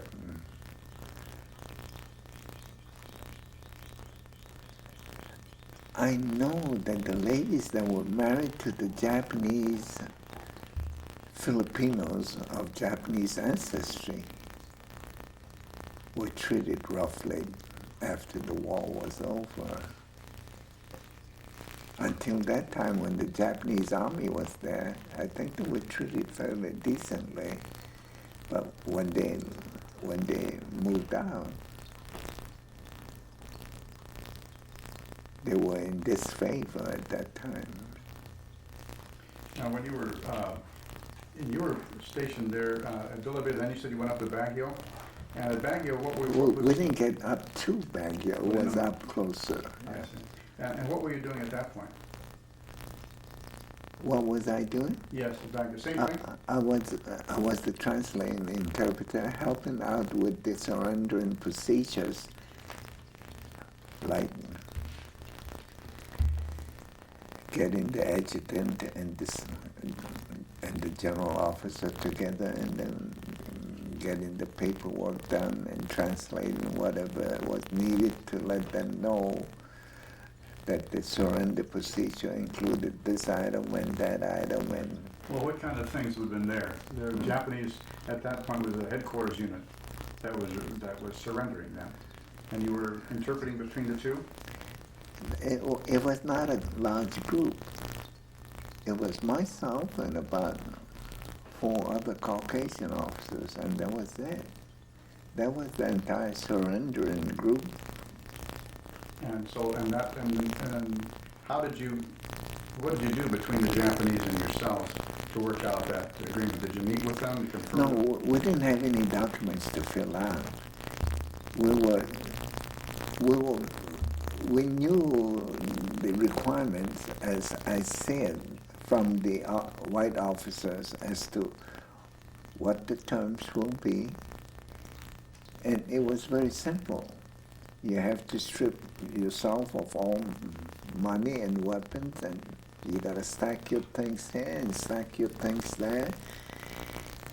And if you have any photographs and stuff, you were supposed to have it put in a certain place so we can have them in safekeeping for your recovery at a subsequent time. And how many Japanese surrendered at that time? Huh?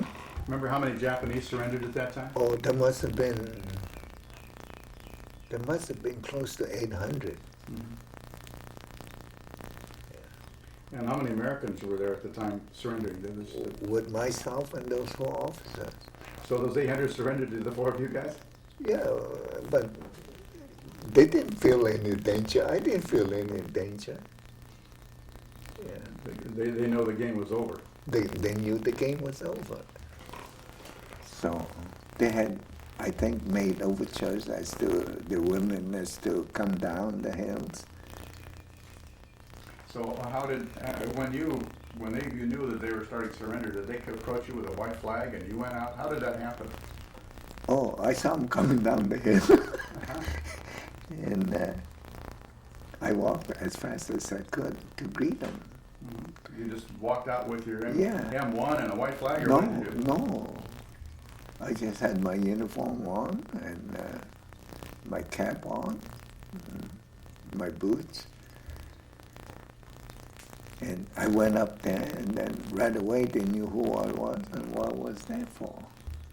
So they talked to me how far down the road we have to go, where's the assembly point, and they'd say, oh, that's a general, a short general. You know. And one of the things that he had requested of me at that time was a chair.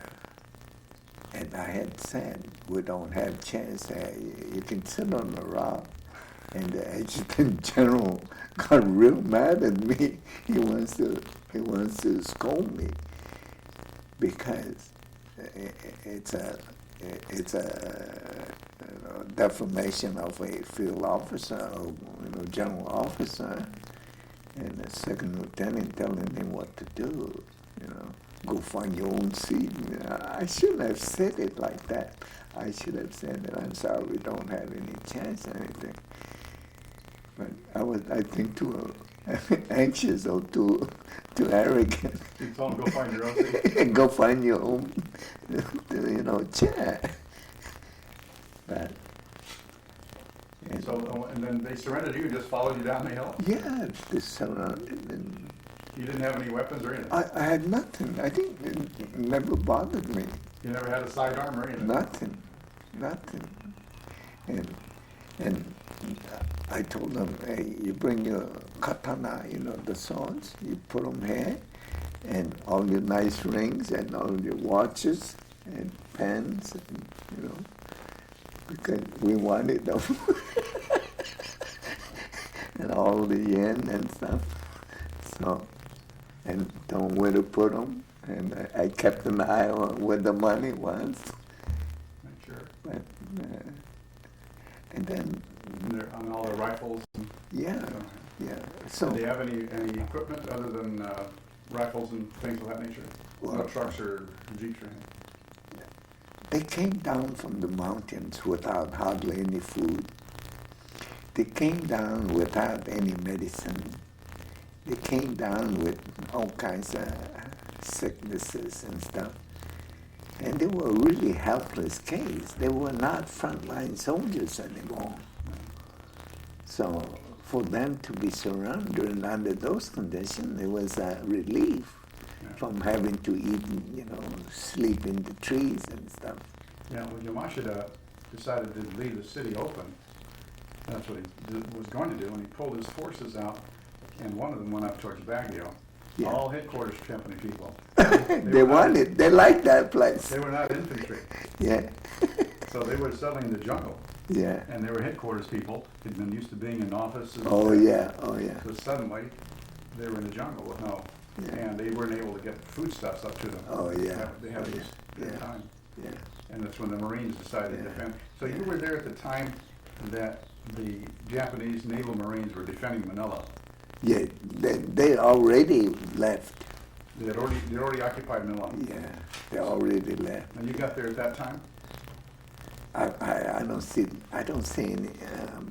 I don't have a time schedule there. Were you there when they were still trying to take Manila? I don't understand the question. Well, when the American forces were trying to take over from Manila from the Japanese Marine forces? No. Was that already been? It was gone already. So, and so Manila was already occupied by That's that right. time? That's right. Yeah, and Yeah. a lot of Filipinos lost their lives in that defense. Oh yeah. Oh yeah. What was the city like? What was the buildings like? What was the people like? What was happening in Manila? What did you see? I saw a city that really was ransackled, in a place where a lot of homeless people were around, and they're scrounging around for little bits of this and little bits of that. And there were no organized labor forces at all, and there were no real businesses going on. But I think by that time that I was there, a lot of the Filipinos were able to recoup and try to get back into shape again and have a normal life. And they were beginning that process about the time that I was there. But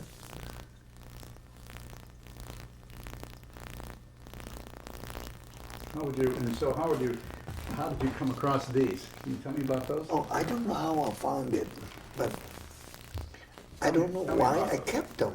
I don't even know I kept them. These are the Filipino pesos made by the Japanese government. And this is occupation money. And I'm not sure how much it's worth, or was worth at that time, like this $100 peso, 100 peso thing.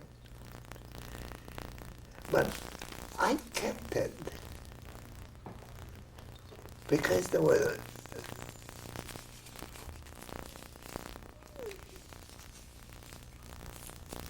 I just happened to have it in my wallet or someplace like that, not because I purposely kept it.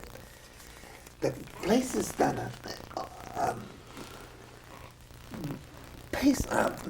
Japanese yen could have been converted from military Japanese currency in yen form was every so often they would change overnight without warning that pesos or yen money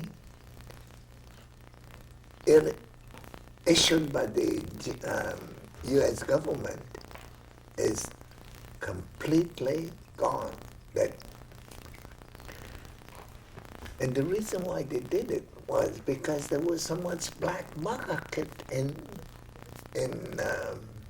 the armed forces at that time and in Japan. So they made it so that they had to redeem it to a new form. And if you didn't turn it in, you'll never get any money equivalent back with the new military currency. So that's to make sure that you don't have all these guys that are making oodles of dollars and selling black market and cigarettes and sugar and stuff like that. So To control it, that's right. yeah, so I had a friend, he was showing me his suitcase full of yen. And he says, this damn thing, they canceled it out yesterday. So it was too late for him to change it. It was worthless. When you had, and you were there at the time when there was a lot of different things that were happening. And I want to go from that point, right at the end of the war now, August. What were you when the Japanese surrendered and you got news that the war was over? I think I was in the Philippines. Yeah.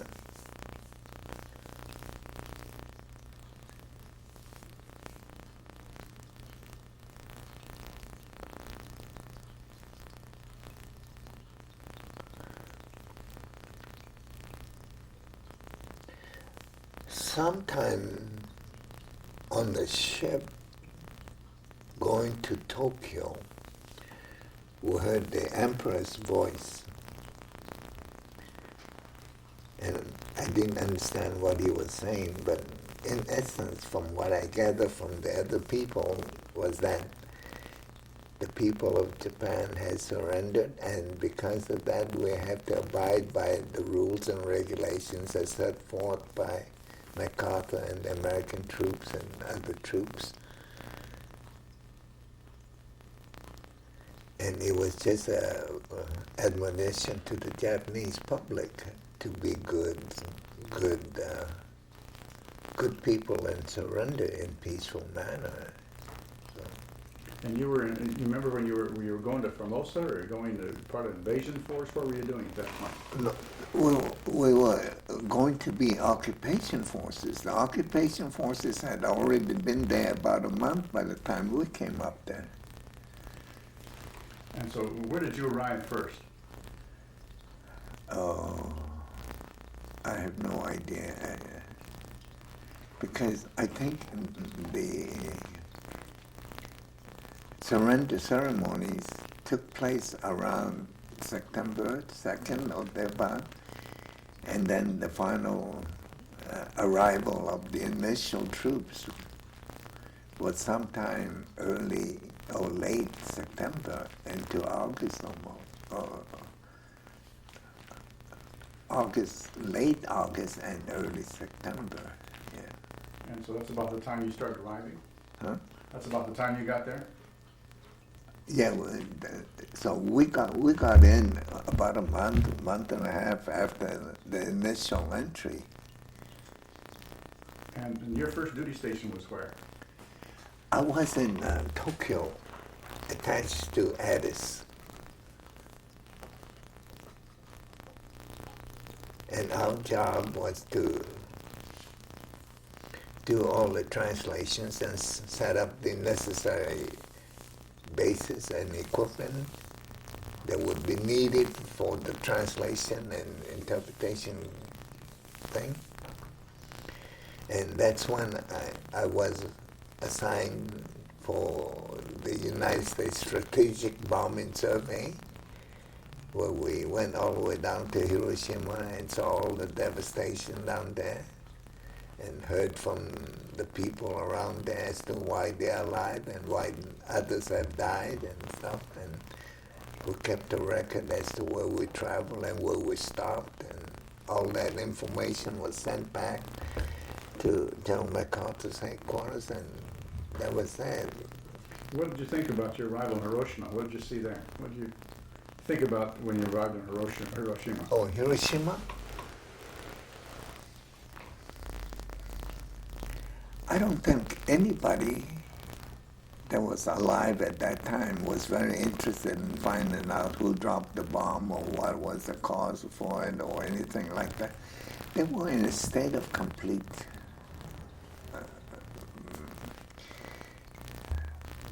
blanket condition. And most of them that were alive were afraid that the mother would die or the sons will die. A lot of them were concerned about what to do and how to survive and what kind of medication that they would need and stuff. But we saw girls that at the periphery area, because there was nobody in the central area where the bomb was dropped. And they had tattered clothes even at that time, and they were all wearing mompes. Mompe is a pants type substitute for kimonos and stuff. And when we gave them candy and stuff, they were very happy. They were just like normal kids. But you would see the animals and the mules that are still on the ground because they can't clean up the whole place that fast. And of course, the building that is now used as a memorial for the bomb site was just an isolation. That was one of the only buildings. So you, what did, Try to keep it down. oh, I'm sorry. What did you see? What did I see? How would you describe, if someone had never seen a photograph at Hiroshima, how would you describe it? I would say for almost 10 miles both ways, it's all burnt out. We would see tombstones that are melted granite.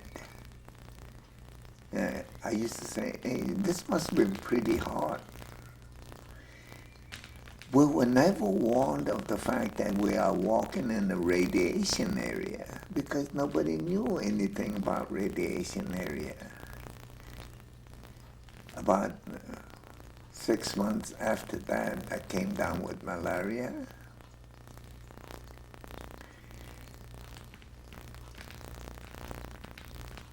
And for the longest time, I had problems with hot and cold. I would be freezing and cold. I mean, warm and hot and freezing and stuff. And later on in life, I was thinking to myself, you know, why was I walking around all over the place in Hiroshima when it was possibly unsafe to be walking around? No one told you? Nobody told us anything. So we walked around, drove around, tested different things, and made observations and stuff. But there were hardly anybody living in the center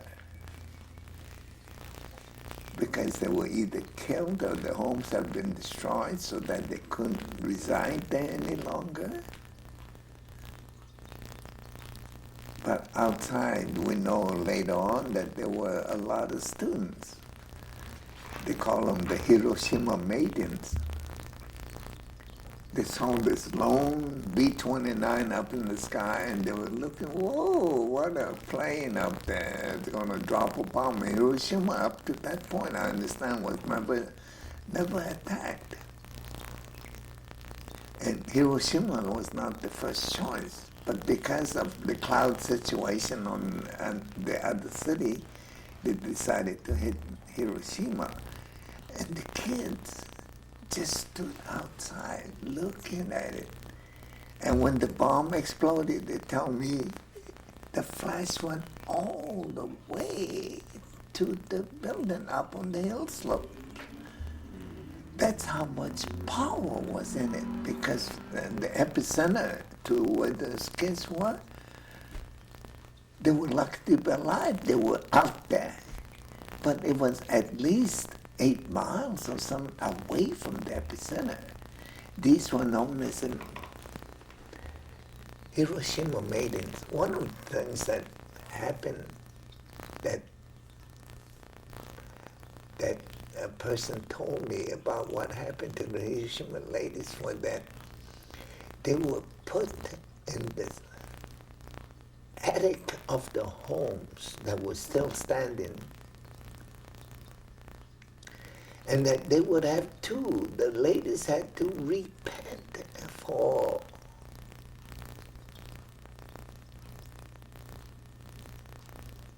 the death that occurred as a item that was created by the fact that the Japanese army and the Japanese people were responsible for the blast that occurred at Hiroshima. The fathers and mothers did not want their girls to go up there, go outside, so they stayed locked up, they say, for a long time before they were ever been given the permission to go to school. But the kids did not want to go to school or see other people because their faces were all macerated and stuff. So Eventually, yeah. what, you said they were somehow held responsible for it and they had to make an atonement? I don't understand that. The comment that is made is Japan was at fault, and you kids that got the radiation and the scars on your face, you are guys gonna redeem the fault that we had committed. That was that was the story on it. So Their exposure was because of everyone else's mistakes, but they were going to atone. and so there would be the demonstration model, so to speak. Eventually they came up by invitation of the surgeons over here in California, and they were to be given special treatment that would make it so that the disfiguration would be lessened and they would look prettier. And from a book that I read at one time, there was so much dissension in terms in the surgeon group, the white Caucasian MDs and the Japanese MDs that accompanied them, that they ended up making all kinds of mistakes on these ladies. But some of them got good results, and when they returned to Japan, they got married after that. So the humanitarian project of getting the Hiroshima maidens treated for facial disfigurement over here in the States was a wonderful thing that they had done for the Japanese maidens. Now, make sure I understand that the Hiroshima.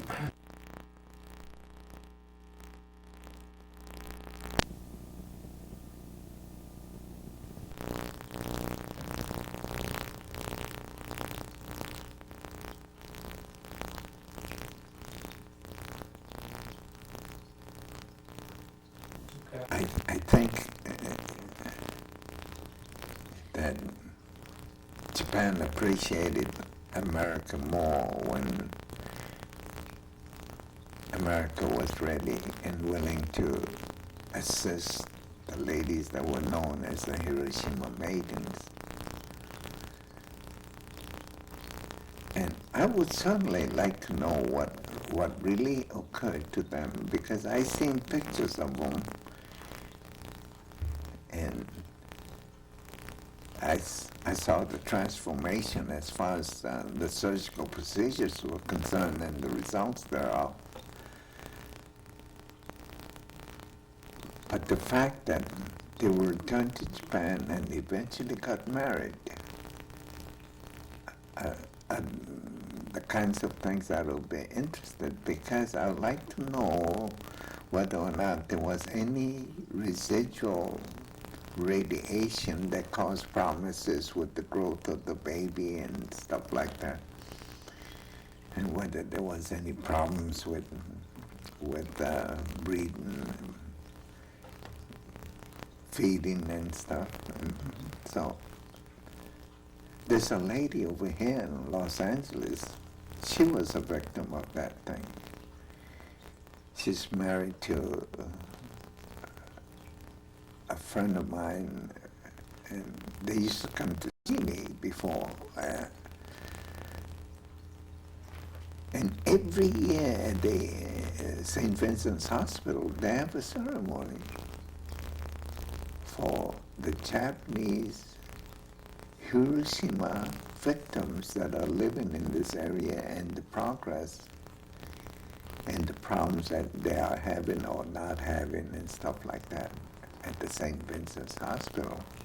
And she's in charge of that situation. Oh, if you know her name. I think Sue Ishii. I forgot her first name. I-S-H-I? S-U-E. Sue. S-U-E-I-S-H-I, yeah. So is she? Sue Ishii. And her last name? No, that's her last name. Oh, so is she? S-U-E-I-S-H-I. Yeah. S-U-Y-E, I think. Yeah. So is she? Yeah. If you can get her first name, it might be interesting to talk to her. Yeah. Now, when you were, after the war was over, and this is all part of it, aftermath, you were involved in the war crimes tribunals. Yes. What did you do, and when did that take place? That took place approximately 1946 or 45, yeah, early June or so of 46. And the trials were held at Yokoyama for the Class B war criminals. These were the criminals, or these were the alleged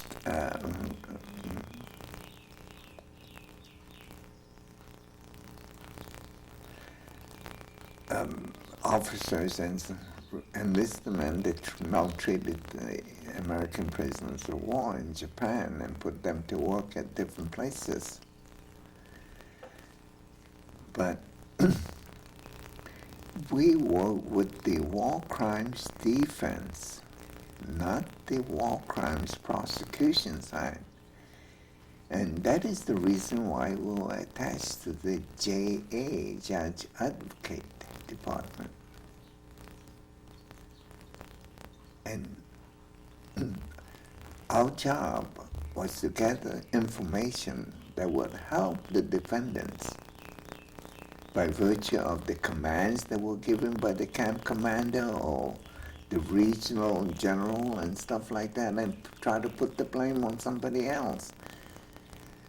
Because a lot of the stuff that occurred in the camps during the prisoner war camps period was such that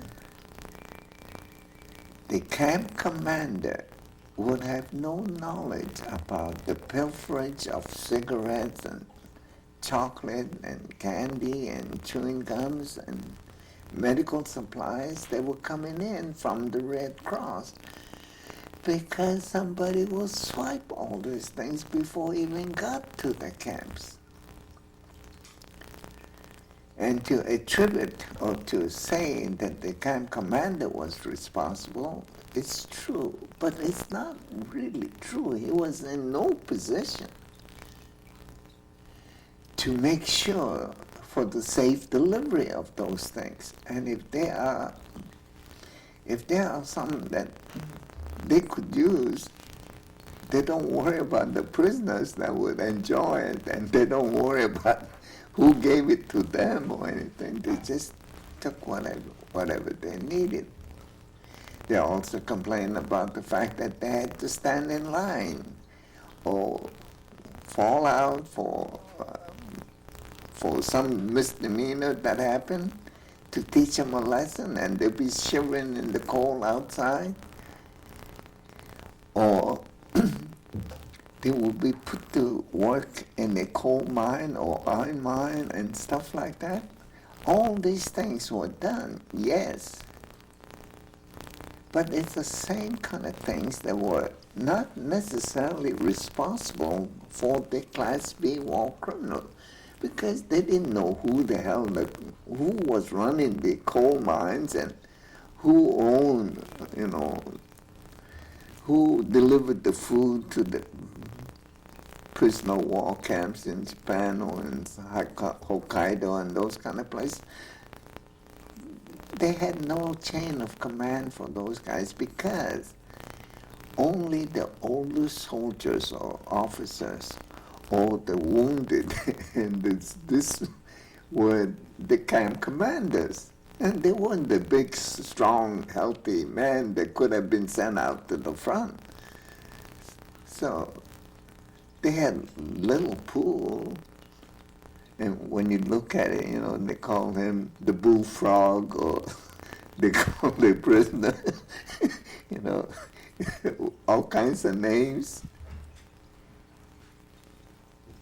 And they had families and kids. And the mother and the wife will bring the kids into the courtroom, and you say, Christ, he looks like my father.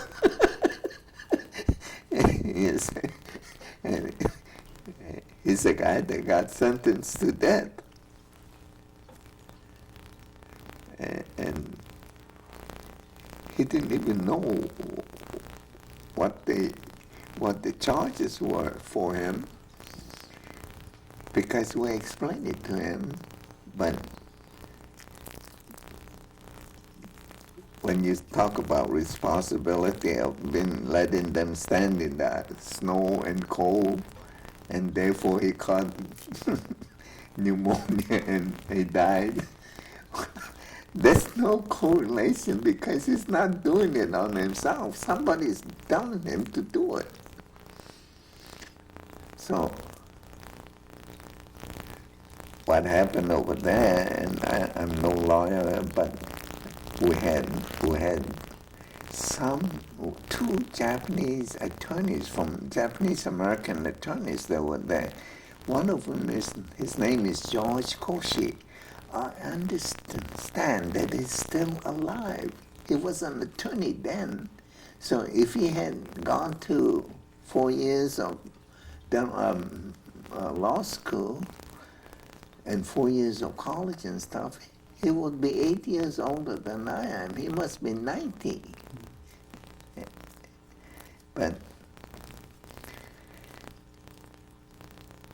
the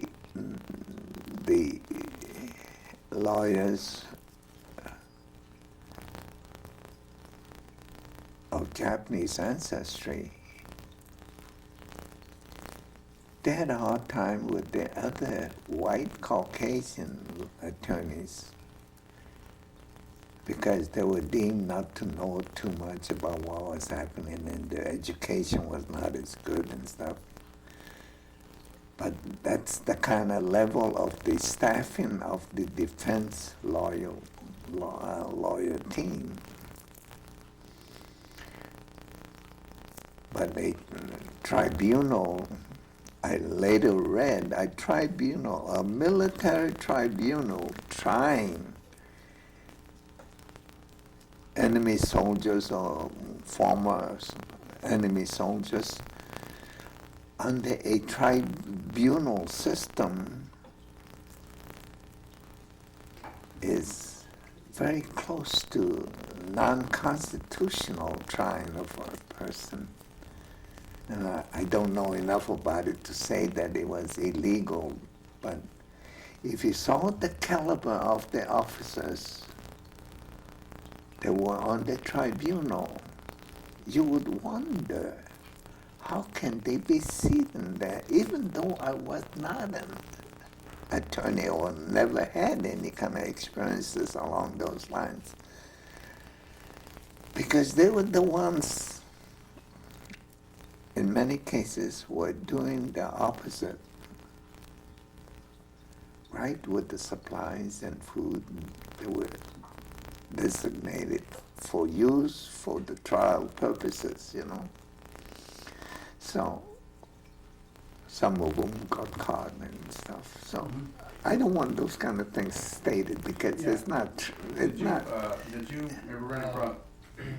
Yeah. So, okay, can you mess around with that? Making some Okay. noise, that's what I was doing. Oh, So okay. the microphone was picking it up. Okay. Now, Okay. when you had, did you ever, it seemed like General Hama, who was he was tried for war crimes. And he was, General who? Homa. Homa. Homa. Yeah. Mhm. And it was in the, was he one of the ones No, that you did? he was not in our sector. Yeah. He was a Class A? rather Yeah, than- he was in Class A. Yeah. Okay. Yeah. And so, there was quite a few different levels. Could you describe the difference in the level of person who was charged and how category they were put in? Well, all the general grade officers, they were never tried down below. In fact, I don't think anybody higher than a captain was ever tried in the war tribunal cases in Yokoyama. And I think throughout the Pacific and all the areas in which they had trials of the war criminal type cases, ever had anybody higher than a captain. But that was for Class B. In that particular area, like in Manila and in China and in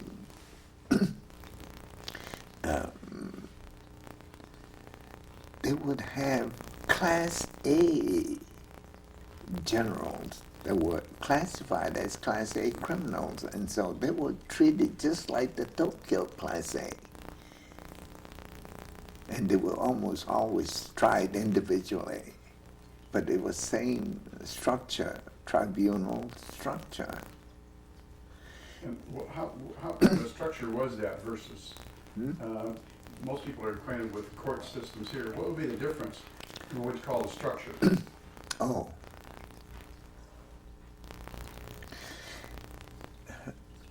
I'm not sure exactly what the difference would be, but they were not attorneys. And if you're not an attorney, how can you sit on judgment?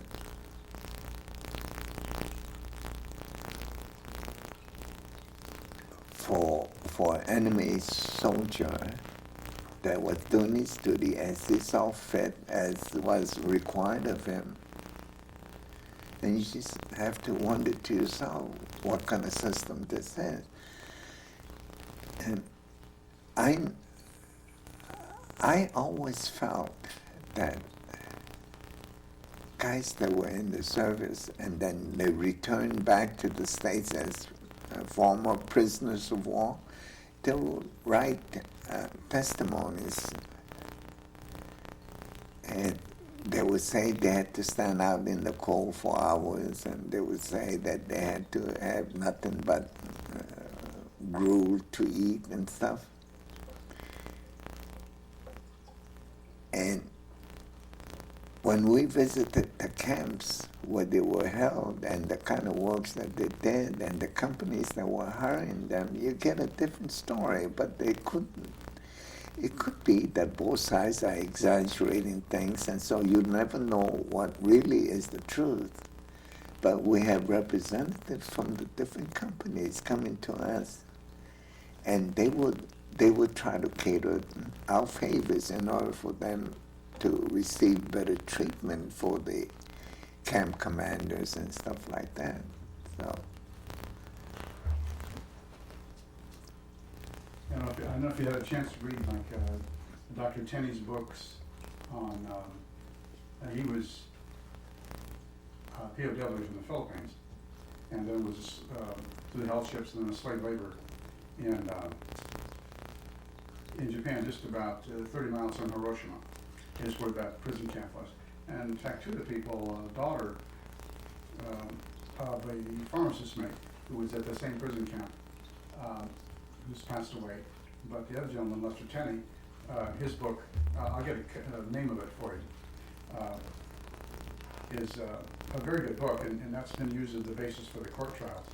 So that would be an interesting book for you to learn what they had done in their court cases about those kinds of things. He's also testified with some of the others. But now that you had the war crimes, the tribunals went on for how long? You said they started in 46. I think it ended around 47, 48. So how long did it take for a trial to begin and end?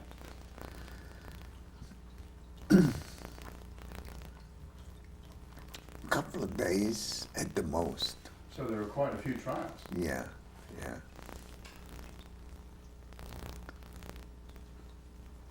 So how long would you say a trial lasted again?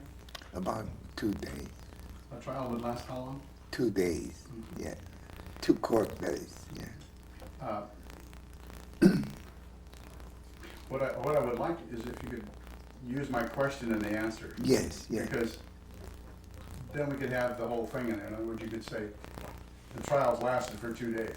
Yeah. Rather than, so could you do that again? How long did the trials last? About 2 days, yes. Okay. Now, if we had, from that, now, the trial you said went till about 1948. Yes. At that point, what happened in your life?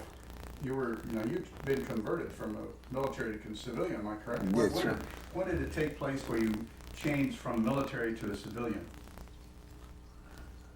Oh, we became civil service servants. And we worked under civil service requirements, but that we were still part of the occupation forces. And so we had to behave ourselves and make sure that we don't break the curfew laws or the laws regarding where we can eat and where we can visit and stuff. And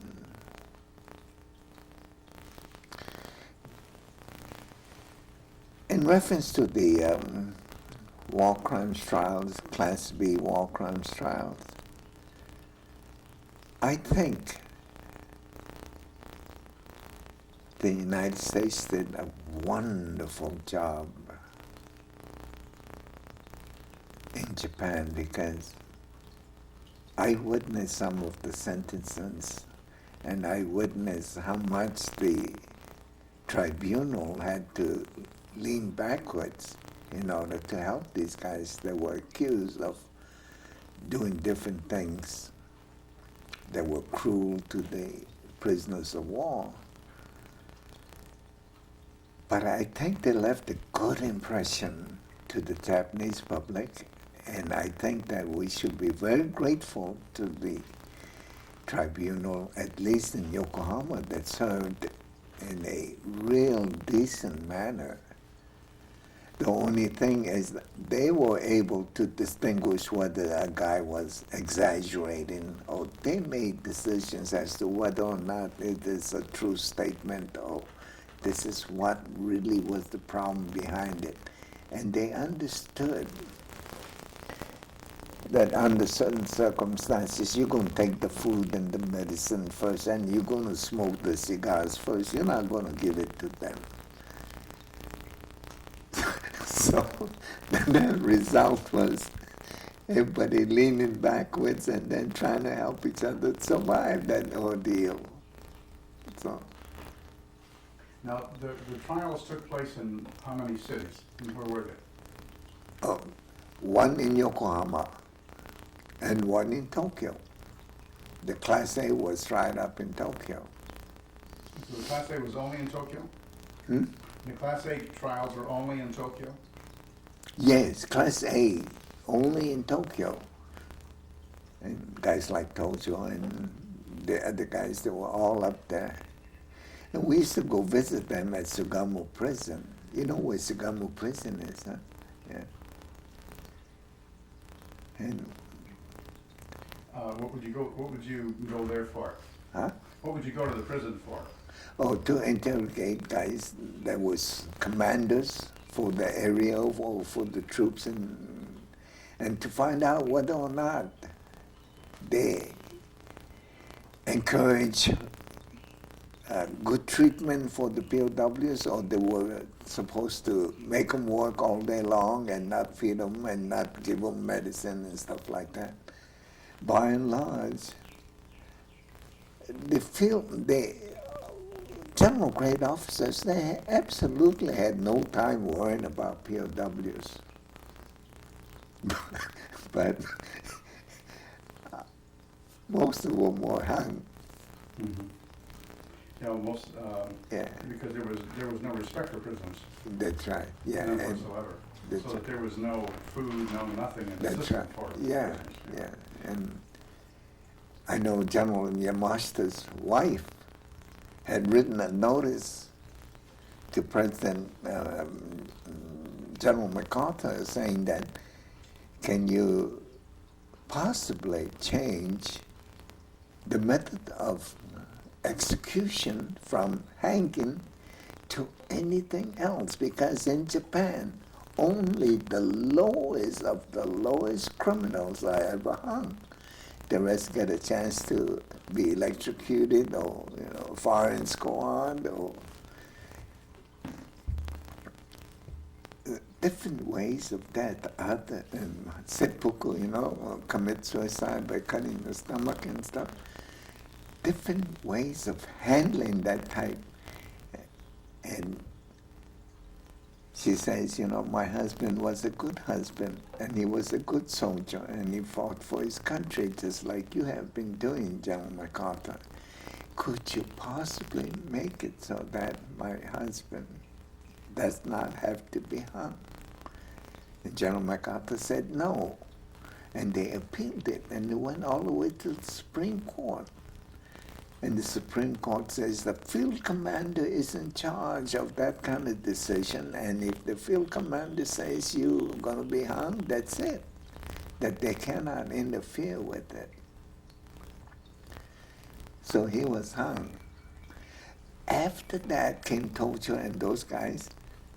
They never asked for anything other than hanging, because there was a set pattern that's going to happen. Well, Yamashita was the first one. Yeah, Yamashita was first. Poor guy, he started to change. And so, but there were other tribunals in the Philippines and in China. They, all over. Were they run by the United States? They were run by the U.S. government. They didn't want the Russians to take over. They didn't want the Chinese to get mixed up with it. They didn't want the Australians. So the U.S. ran all the tribunals. Well, as far as I can tell, it was all And the ones you were acquainted with, Yokohama for Class B, Class A in Tokyo. your Class A in Tokyo, yeah. And where were what cities were the others held in? In the Philippines and in China. Oh, they had one in Manila. I think they had one in Saigon or someplace like that. And I don't know. But it was all for the guys that were in that part of the theater of war that was convenient for them to hold the tribunal cases there. But those are all Class B tribunals. No, on those places there, it was mostly Class A individuals that the people in that country wanted to get reprisals for them. So. And so when did you stop being a member of the Army and became a civil servant? And that's when you were involved in the tribunals. Tell me when that took place. Yes. When did that take place? That must be 47, right? 46, 47? Because it was a long span of time that we worked at the tribunals. And how did that take place? Did they just say, no, you're no longer a soldier, you're a civil servant? How did that happen? Did you make out applications, paperwork? Were you interviewed? How did that happen? Oh, I heard about that job while I was in Tokyo. And I went down there to see him, and the guy said, yeah, we'll be happy to use you, and that was it. You applied and that was it? Yeah. Okay. And so you were there now, civil servant until 1948? To 1950. 1950. Yeah. So you were in the reserves? But the war crimes trial was finished about a year earlier. But by that time, they started getting interested in the Korean War and how to supply the things for Korea and stuff like that. So procurement was beginning to be very important. And so the acquiring of goods from local contractors. That's right. And how did you get into all that? I don't know. All the guys in Yokohama, we knew everybody, I think. Just about everybody knew everybody. And although I think we were listed on the bottom of the potential gift givers because we had nothing to give. But the contracting groups and the guys that had procurement duties and stuff, oh, they made out like bandits. So. But everybody knew everybody in MIS, and then it became... No, that's not MIS That's anymore. procurement. Yeah, that was not MMS, but there was a rapid transition from a military country to a business-oriented country. And so you find shops and stuff like that going all over the place, figuring that now's the time to make Sony or make Toyota or, Honda motorcycles and stuff. And you could see all the changes that were already happening. And one of the reasons, of course, was they no longer had to spend money on buying battleships and, fighter planes and stuff like that. So Japan saved a lot of money not having to spend money for military purposes. And they funneled all those things. And the United States government spent a lot of money rebuilding Japan, just like they're rebuilding Iraq today. And now we've been defending Japan. Yeah. And they've been using it in their economy. Yeah. Spending money for their defense. That's right. And there's big controversy about that. Yeah. But how would we describe what happened now? You said 1950. What happened in your life at that point? My life? What began to happen 49 and 50 when this was winding down? Well, there was a section called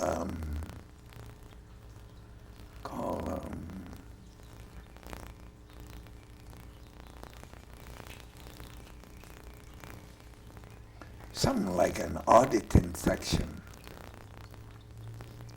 And what we did was to make sure the prices were right and the payments were made on schedule and how much was paid in cash and where the buildings were.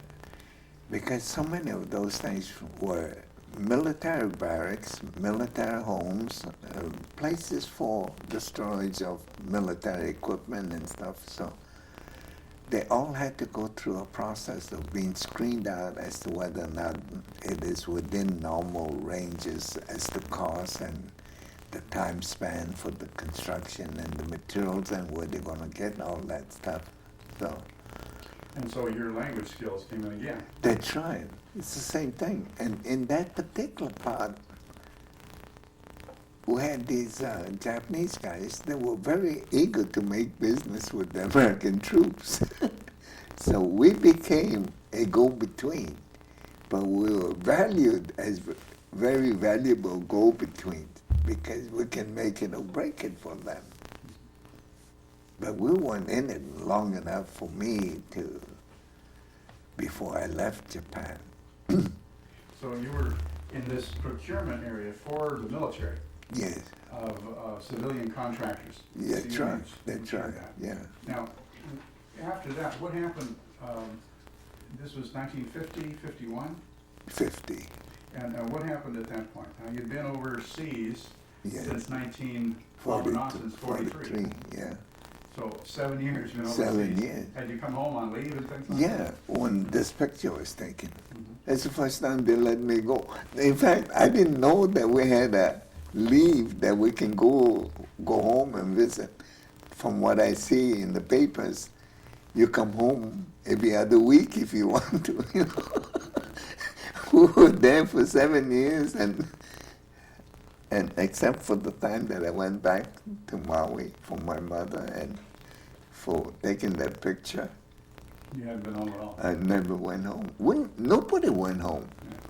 You were either discharged and sent back as a free man, or you're still in the service. I mean, if you're still in government service, you never got a free ride home. And you're still in, or you stayed put? Huh? You're still in and you stayed put? Huh? That's right. That's right. So how would you, so 1950, were you discharged? Now you're a civilian contractor, right? A Yes. civilian That's worker. right. I terminated my contract with the civil service outfit, And then what did you do? and then I went to school with the intent of becoming a dentist. You come back to the States or you come back to Hawaii? The States, I went to Glendale. Why did you choose Glendale versus Honolulu? You're Hawaiian.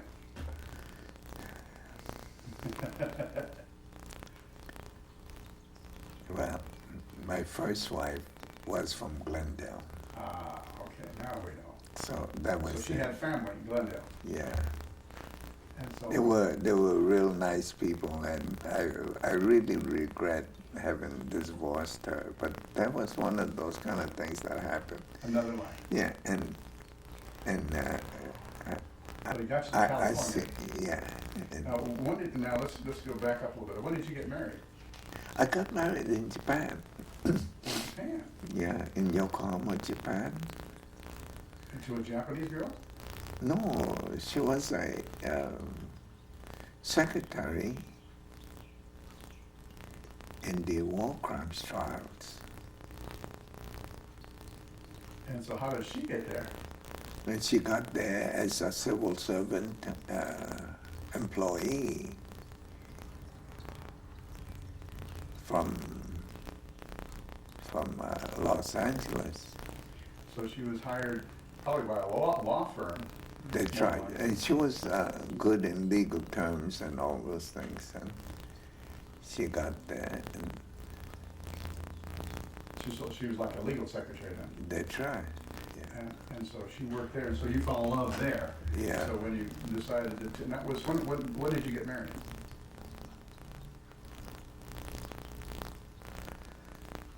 Around 48, 49. So you were still a couple of years as a married person before you came back to the States. Yeah, that's right. Yeah. So when you came back, you've been married a couple of years. Oh, not that long. It must have been 49? 49 at the earliest, latest. Yeah, And you came back to Glendale because your in-laws were here. that's right. And so that's where she came, rather than going to Honolulu. Yeah, yeah, So her family went out over there. yeah. So you became an East, mainlander. Yeah, yeah. Now, when you came back, what were you doing occupationally? What did you Occupation. make to make a living? I used the GI Bill, and I worked part-time as a gardener, part-time as a, wash car rack, part-time helping different people move houses and stuff like that. With all of those language skills, contracting, procurement, all that, and you were doing things as a gardener. That's right, yeah.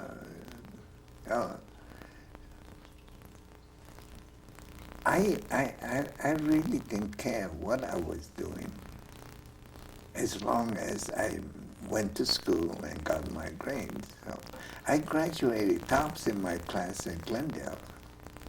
I went to USC and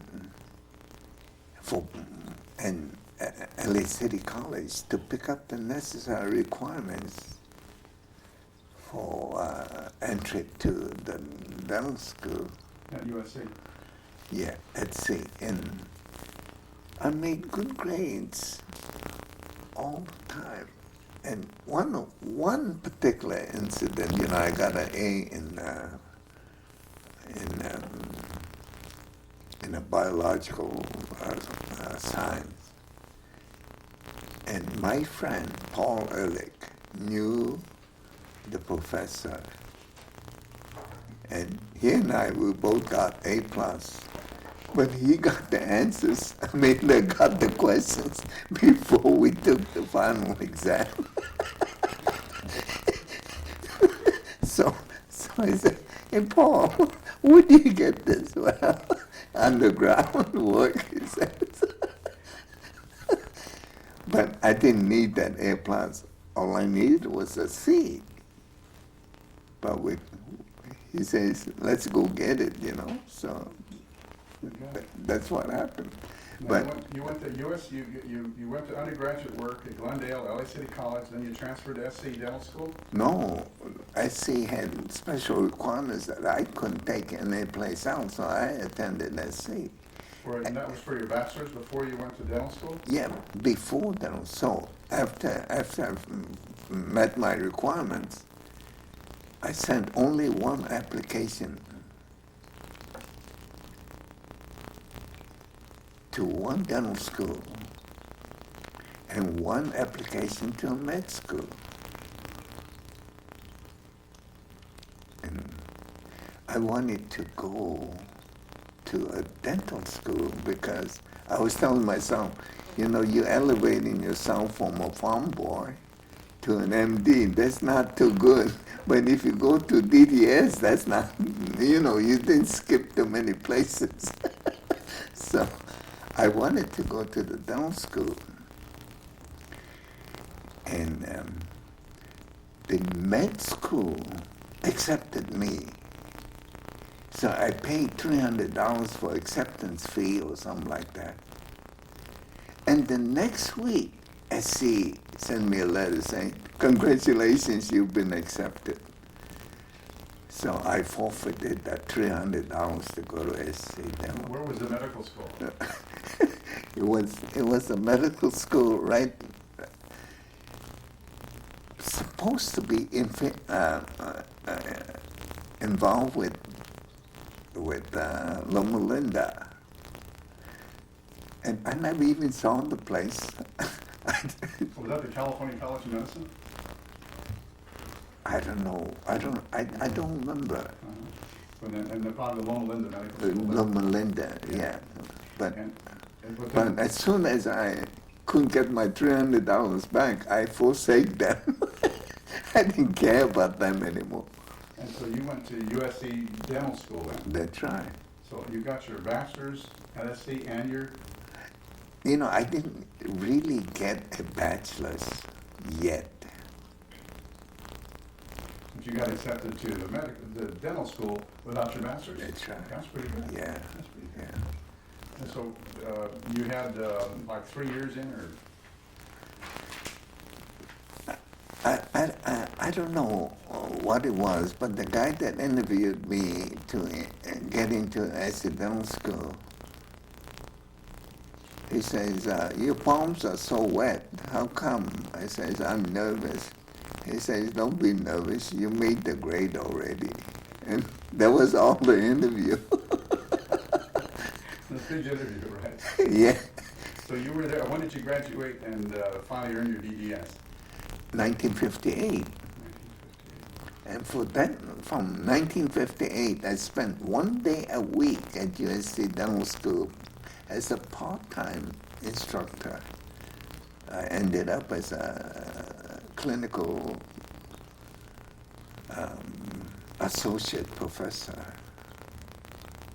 We used to make tapes. We used to make models. We used to write the curriculum. We used to write all these things. And I did it for 32 years. I can't believe I stayed there that long. Yeah. 22 years teaching 1 day a week. Yeah, 32. You know how many days that is for 32 years? Wow. A long time. It's a long time. But I learned more than the students ever learned.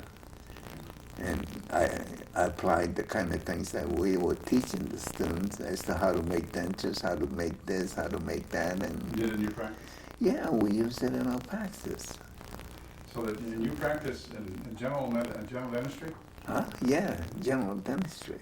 And where was your practice? I had a practice on Vermont for about 10 years. Then I had a practice at 3rd and Alvarado at the St. Vincent's Medical Center. And we stayed there 25 years. We're now about 20 years or so at that place there. I don't work anymore. So when did you officially retire? I didn't officially retire. I just put myself for retirement. So you closed the office and didn't pay any more rent? Yeah. And Yeah, no, my son took over. Oh, so your son is a dentist? Yeah, yeah, So he took over the practice? yes. Okay, and so when did he officially take over and you kind of decided not to? Well, he was one of the top students at SC. He got the award for the best technician or technical preparation of crowns and stuff like that. And I saw some of his work for the state board examination. And I saw the gold foil that he made and margins that he had and the sleekness of it. And I was telling myself, I could never do that kind of work. and he's now on the state board. Oh, on the State Board of Dental? Yeah, in dentistry. And he goes to Sacramento every month, and they have a conference up there. And he tells me, Dad, next time I go up there, I'll take you with me because I want to show you what kind of Taj Mahal they have up there. And he says it's so elaborate and it's just full of marbles and all that. I said, where do they get the money from? You know, the California Dental Association. He says they get the money from the guys that make mercury silver fillings. Oh. How about that? And fluoride for the fluoridation of the water. They said they can give so much that they don't know how to spend the money. And so if you tell them, hey, we should stop the use of mercury in the fillings of teeth and young kids and pregnant women and stuff, they still fight it with tooth and nails because you son of a gun, you know, you take my all the money they will get free from all these suppliers, we couldn't possibly get the millions of dollars that they do. So there's no way that the kids will ever not have silver fillings as long as the payola system is going to be in existence. How many children do you have? Huh? How many children? I have 4. 4 children. Yeah. And is your son who's a dentist the oldest? He's the dentist. And my other son is clothes maker. He used to own Maui and Sons as one of his projects, and he now has modern amusement, and he does well. And then you have 2 girls, or? One girl, she's an interior designer, and she makes $40,000 each time she designs a house. I mean, interior decoration and stuff. She's really good and very lucky. You know why she's lucky? All her life she liked colors. All her life she loved to draw. All her life she loved to paint. All her life she loved to sew. The same kind of thing. So when she went to University of California, San Diego, she says, what's that? I knew how to mix colors. I knew how to design things. I knew how to sew. I knew how to... So she breezed through it. So, but she's a wonderful searcher for ornamental things, and she has all kinds of different things that she uses to decorate homes and stuff. So she's very lucky in that sense. And then you have another child also? Yeah, that kid. He does it, yeah, with the other son? Yeah. And what does he do? He works for a place called Sony, not Sony, Option Auto Supplies. It's after purchase improvement of cars for racing programs and stuff like that. Well, NASCAR, I love NASCAR. Yeah, and he's a good speaker. That's I bet you can lie to anybody or persuade anybody. The best speaker. Yeah, he's gifted in that. I could never talk like that. And it would sound so honest and so, So good. yeah. Really good. But he's got that, and I tell him he should go to law school instead. Just go. Trial lawyer. Yeah, he doesn't have to be a lawyer. He can learn the tricks as to what is happening and how things are arranged. So. Now you officially, when your son took over the practice, how long ago was that? Huh? When your son took over the practice, how long ago was that? What? When year? your son took over the practice. Yes. How long ago was that? Oh, about 15 years, 20 years ago, 15 years So ago. about, since that point, you really haven't been practicing much? No, I've been practicing, but under his supervision. Oh, okay, so that way you're Yeah, not and then I got sick. I got peripheral neuropathy, they call it. I couldn't hold the handpiece long enough or move it away before the birds start to cut the tongue and everything, because I would drop it and I can't go back and grab it and pull it out. Also had a lack of balance kind of thing. And so I worked periodically and stuff like that, but essentially for the last 10 years, I haven't been very productive on that. So I don't splurge like I used to splurge when I was making money. I'm very careful, and if I go to the racetrack, I make sure the horse is going to win before putting a nickel on it. So I have to be very prudent. And But- so, when did you get remarried? How many years has it been since you got remarried? Oh, about 20 years, I think, or more. So you had two really long-term marriages. Yeah. Now, do you have any children from your second marriage? Huh? Do you have any children from your second marriage? No. So you had enough children? You have four. Yeah. Do you have, Yeah. and you have stepchildren also? But that boy is almost like her son because she raised him. Mhm. Yeah. So. You have a second family. Anyway. Yeah. And so when you've been occupying your time now in retirement with doing, what else have you been doing besides all these other things? Well, I don't know what I'm doing, but I've been reading a lot. I've been trying to write, but I get distracted. Oh, I gotta play golf, or I gotta do this, or I gotta do that with that, But I'm doing the kinds of things that I wanted to do all my life, and I'm happy in the existence that I have today. And I'm not sure if my kids look at it and say, well, Dad, why don't you go to work or anything? They don't say anything like that to me, because even though I look good on the outside, I mean, I don't look like, I'm ready to die. But inside of me, there's all kinds of problems.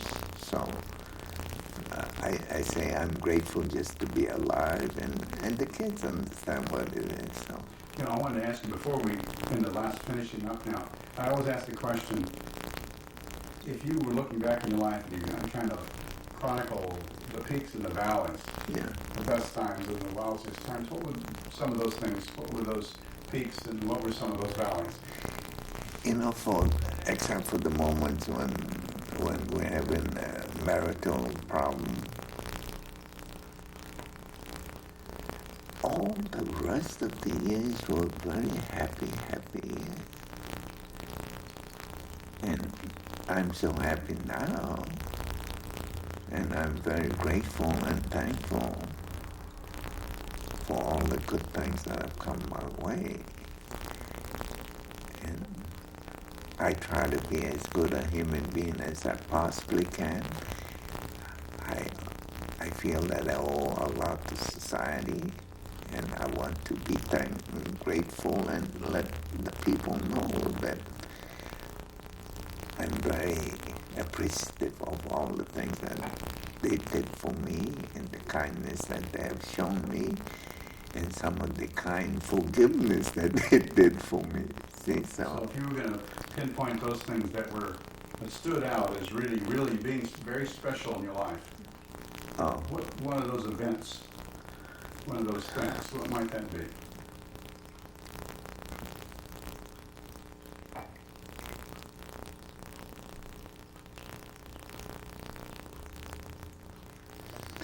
Well, in many ways, everybody that I knew that were connected with me have given me the blessings, have given me a chance for me to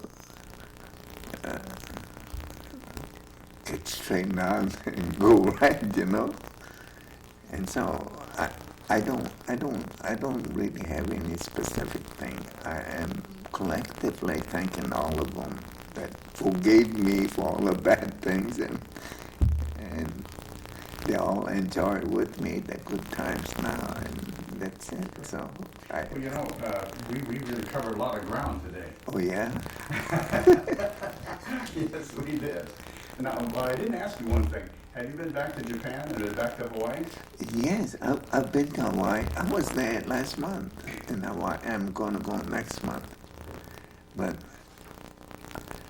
I have a story about my return to Japan about 10, 15 years after that, after I left Japan, or maybe 20 years. And it's a very interesting story as to what I observed at the time that I went back 20 years after I left Japan. Whenever I get a chance, I'll make a copy for you that you might read it. Well, what would you think? What was the big thing about it? What was the contrast? The contrast was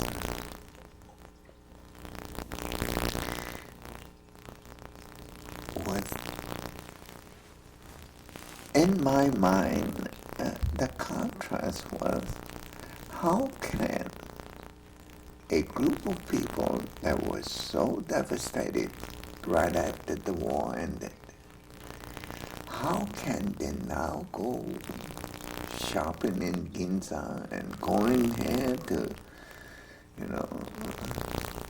Fujiyama and going to all those Hakunis and stuff? How can they all be so successful? And I say, how come I'm not that successful? But it was amazing to see that they set the goals that they were trying to attain and the way in which they did it. But the biggest money that blew out of the country, of course, was making military weapons, and they don't have to spend a nickel on that. And the forming of the Constitution that they now have, and the emperor in position and stuff, all that was put together by MacArthur and all the good people from America. They never realized that they were giving away so much to Japan, and Japan just sitting there, thank you, domo arigatou gozaimasu. And they made inroads, and they, you know what they made Sony, they made Toyotas and stuff. And so you look at it and you wonder, are these the same Japanese guys that I knew 20 years ago? And they weren't. They're not the same. All of a sudden, they look like white folks. Even though, my wife used to say, by golly, these are all Japanese over here. Of course, they were all Japanese. Well, when you think about there's a lot of criticism of Japan about failure to admit a lot of the issues that went on during the war. The experimentations, 731 in Manchuria, and the rape of Nanking, and the comfort women, and all those other things that went on. And so, revisionist history, they call it. What do you think about those changes now? There's a lot of focus on trying to rebuild the military, and then a lot of exporting of nuclear materials to North Korea through Japan. And so there's a lot of criticism about it. Is that something we need to worry about or not? Japan at this one moment in time is not worried too much about making money by selling weapons or aircraft and stuff like that. They know that they have a good deal as long as the Americans support them like they've been supporting. Hey, we're not going to make enemies. We're not going to rock the boat. But basically, the Japanese have found out that life is a lot sweeter and a lot better when you don't have to spend money for the military. And they wise up to that. So you can talk till you're blue in the face and say, hey, let's have a Japanese army set up, and we have the generals and the colonels and all that. You say, oh, you go have it in your own country. Now, don't bring it there. But that's the right philosophy, because if you don't have to spend for war materials, I mean, the world could be so much better. What the hell are we spending all that money? Yeah, if we're defending Japan ourselves, we're doing it. Yeah, for them. yeah. So the peace and stability of the Orient, which should be Japan's duty, they don't have to do nothing. They just stay there. Yeah, we do it all. Yeah, you guys take over. Yeah. Well, because I know the Japanese have a number of ships in the Middle East right now. Yes. Navy and Army units in Yeah. Iraq Yeah. and Afghanistan. So there's a lot of controversy about that. Oh, yeah?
starve them out anyway.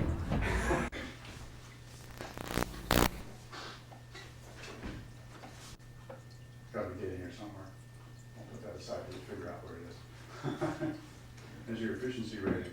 That was it. What's that? Your tax return, and Oh, isn't that great?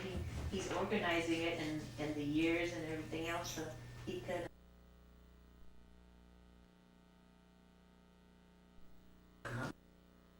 that's completed, not like that.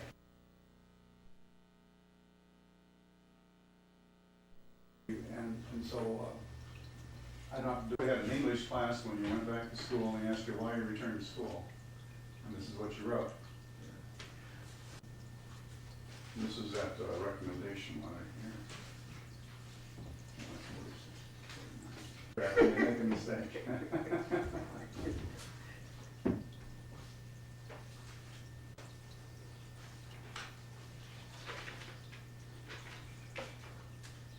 Okay, if not, it's, you know how it is, you just defasten it here. 1954. Successful completion of your course of training.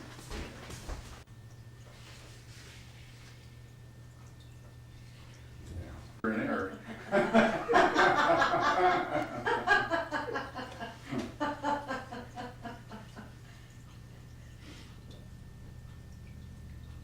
Talk to our congressman and he can get you all the, because he was saying, gee, I would, my cell phone don't That's work great. right.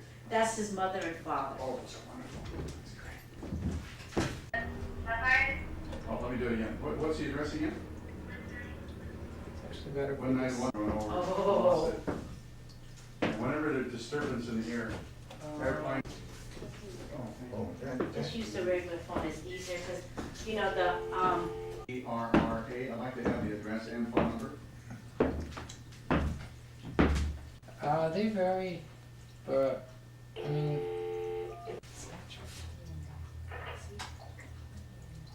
did you look at? No, I'm calling, asking who on the staff is in charge of all his ribbons and recognition. So we wanted to have that checked out, and I hope we'd have enough time to do that. And so I wanted to. Oh, really? Let me check the address just to be sure, but he's right next to the reservoir. Yeah, right next to it. I see. Would you? You want to follow up with her, and then if you need my help, please call me. Okay. 22. Wilshire Boulevard. Wilshire Boulevard. She's in the suite number 5 district. Oh, that's much better. Yes. Okay, okay, good. Well, I think we'll get something. What we have.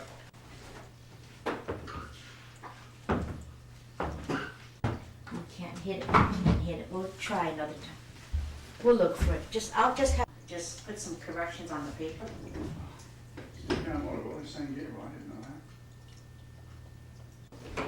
Well, yeah, that piece of paper, you want another bigger piece of paper if you want to catch it? No, I don't.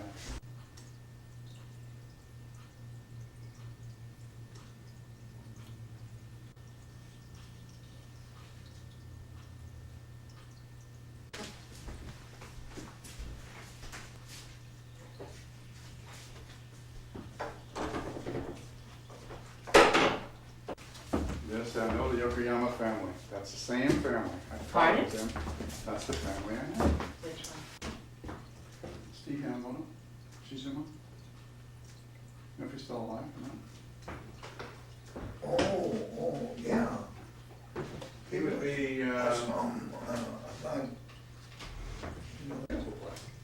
and they grew for seed mostly in cotton flowers. And see how it looks? yeah, I was looking at it for a while. Have you done that, Tim? Look at yours, and you'll see what he says. Oh, yeah. There's some flakes if you like, a little bit of it. I'm gonna have a little bit of that orange.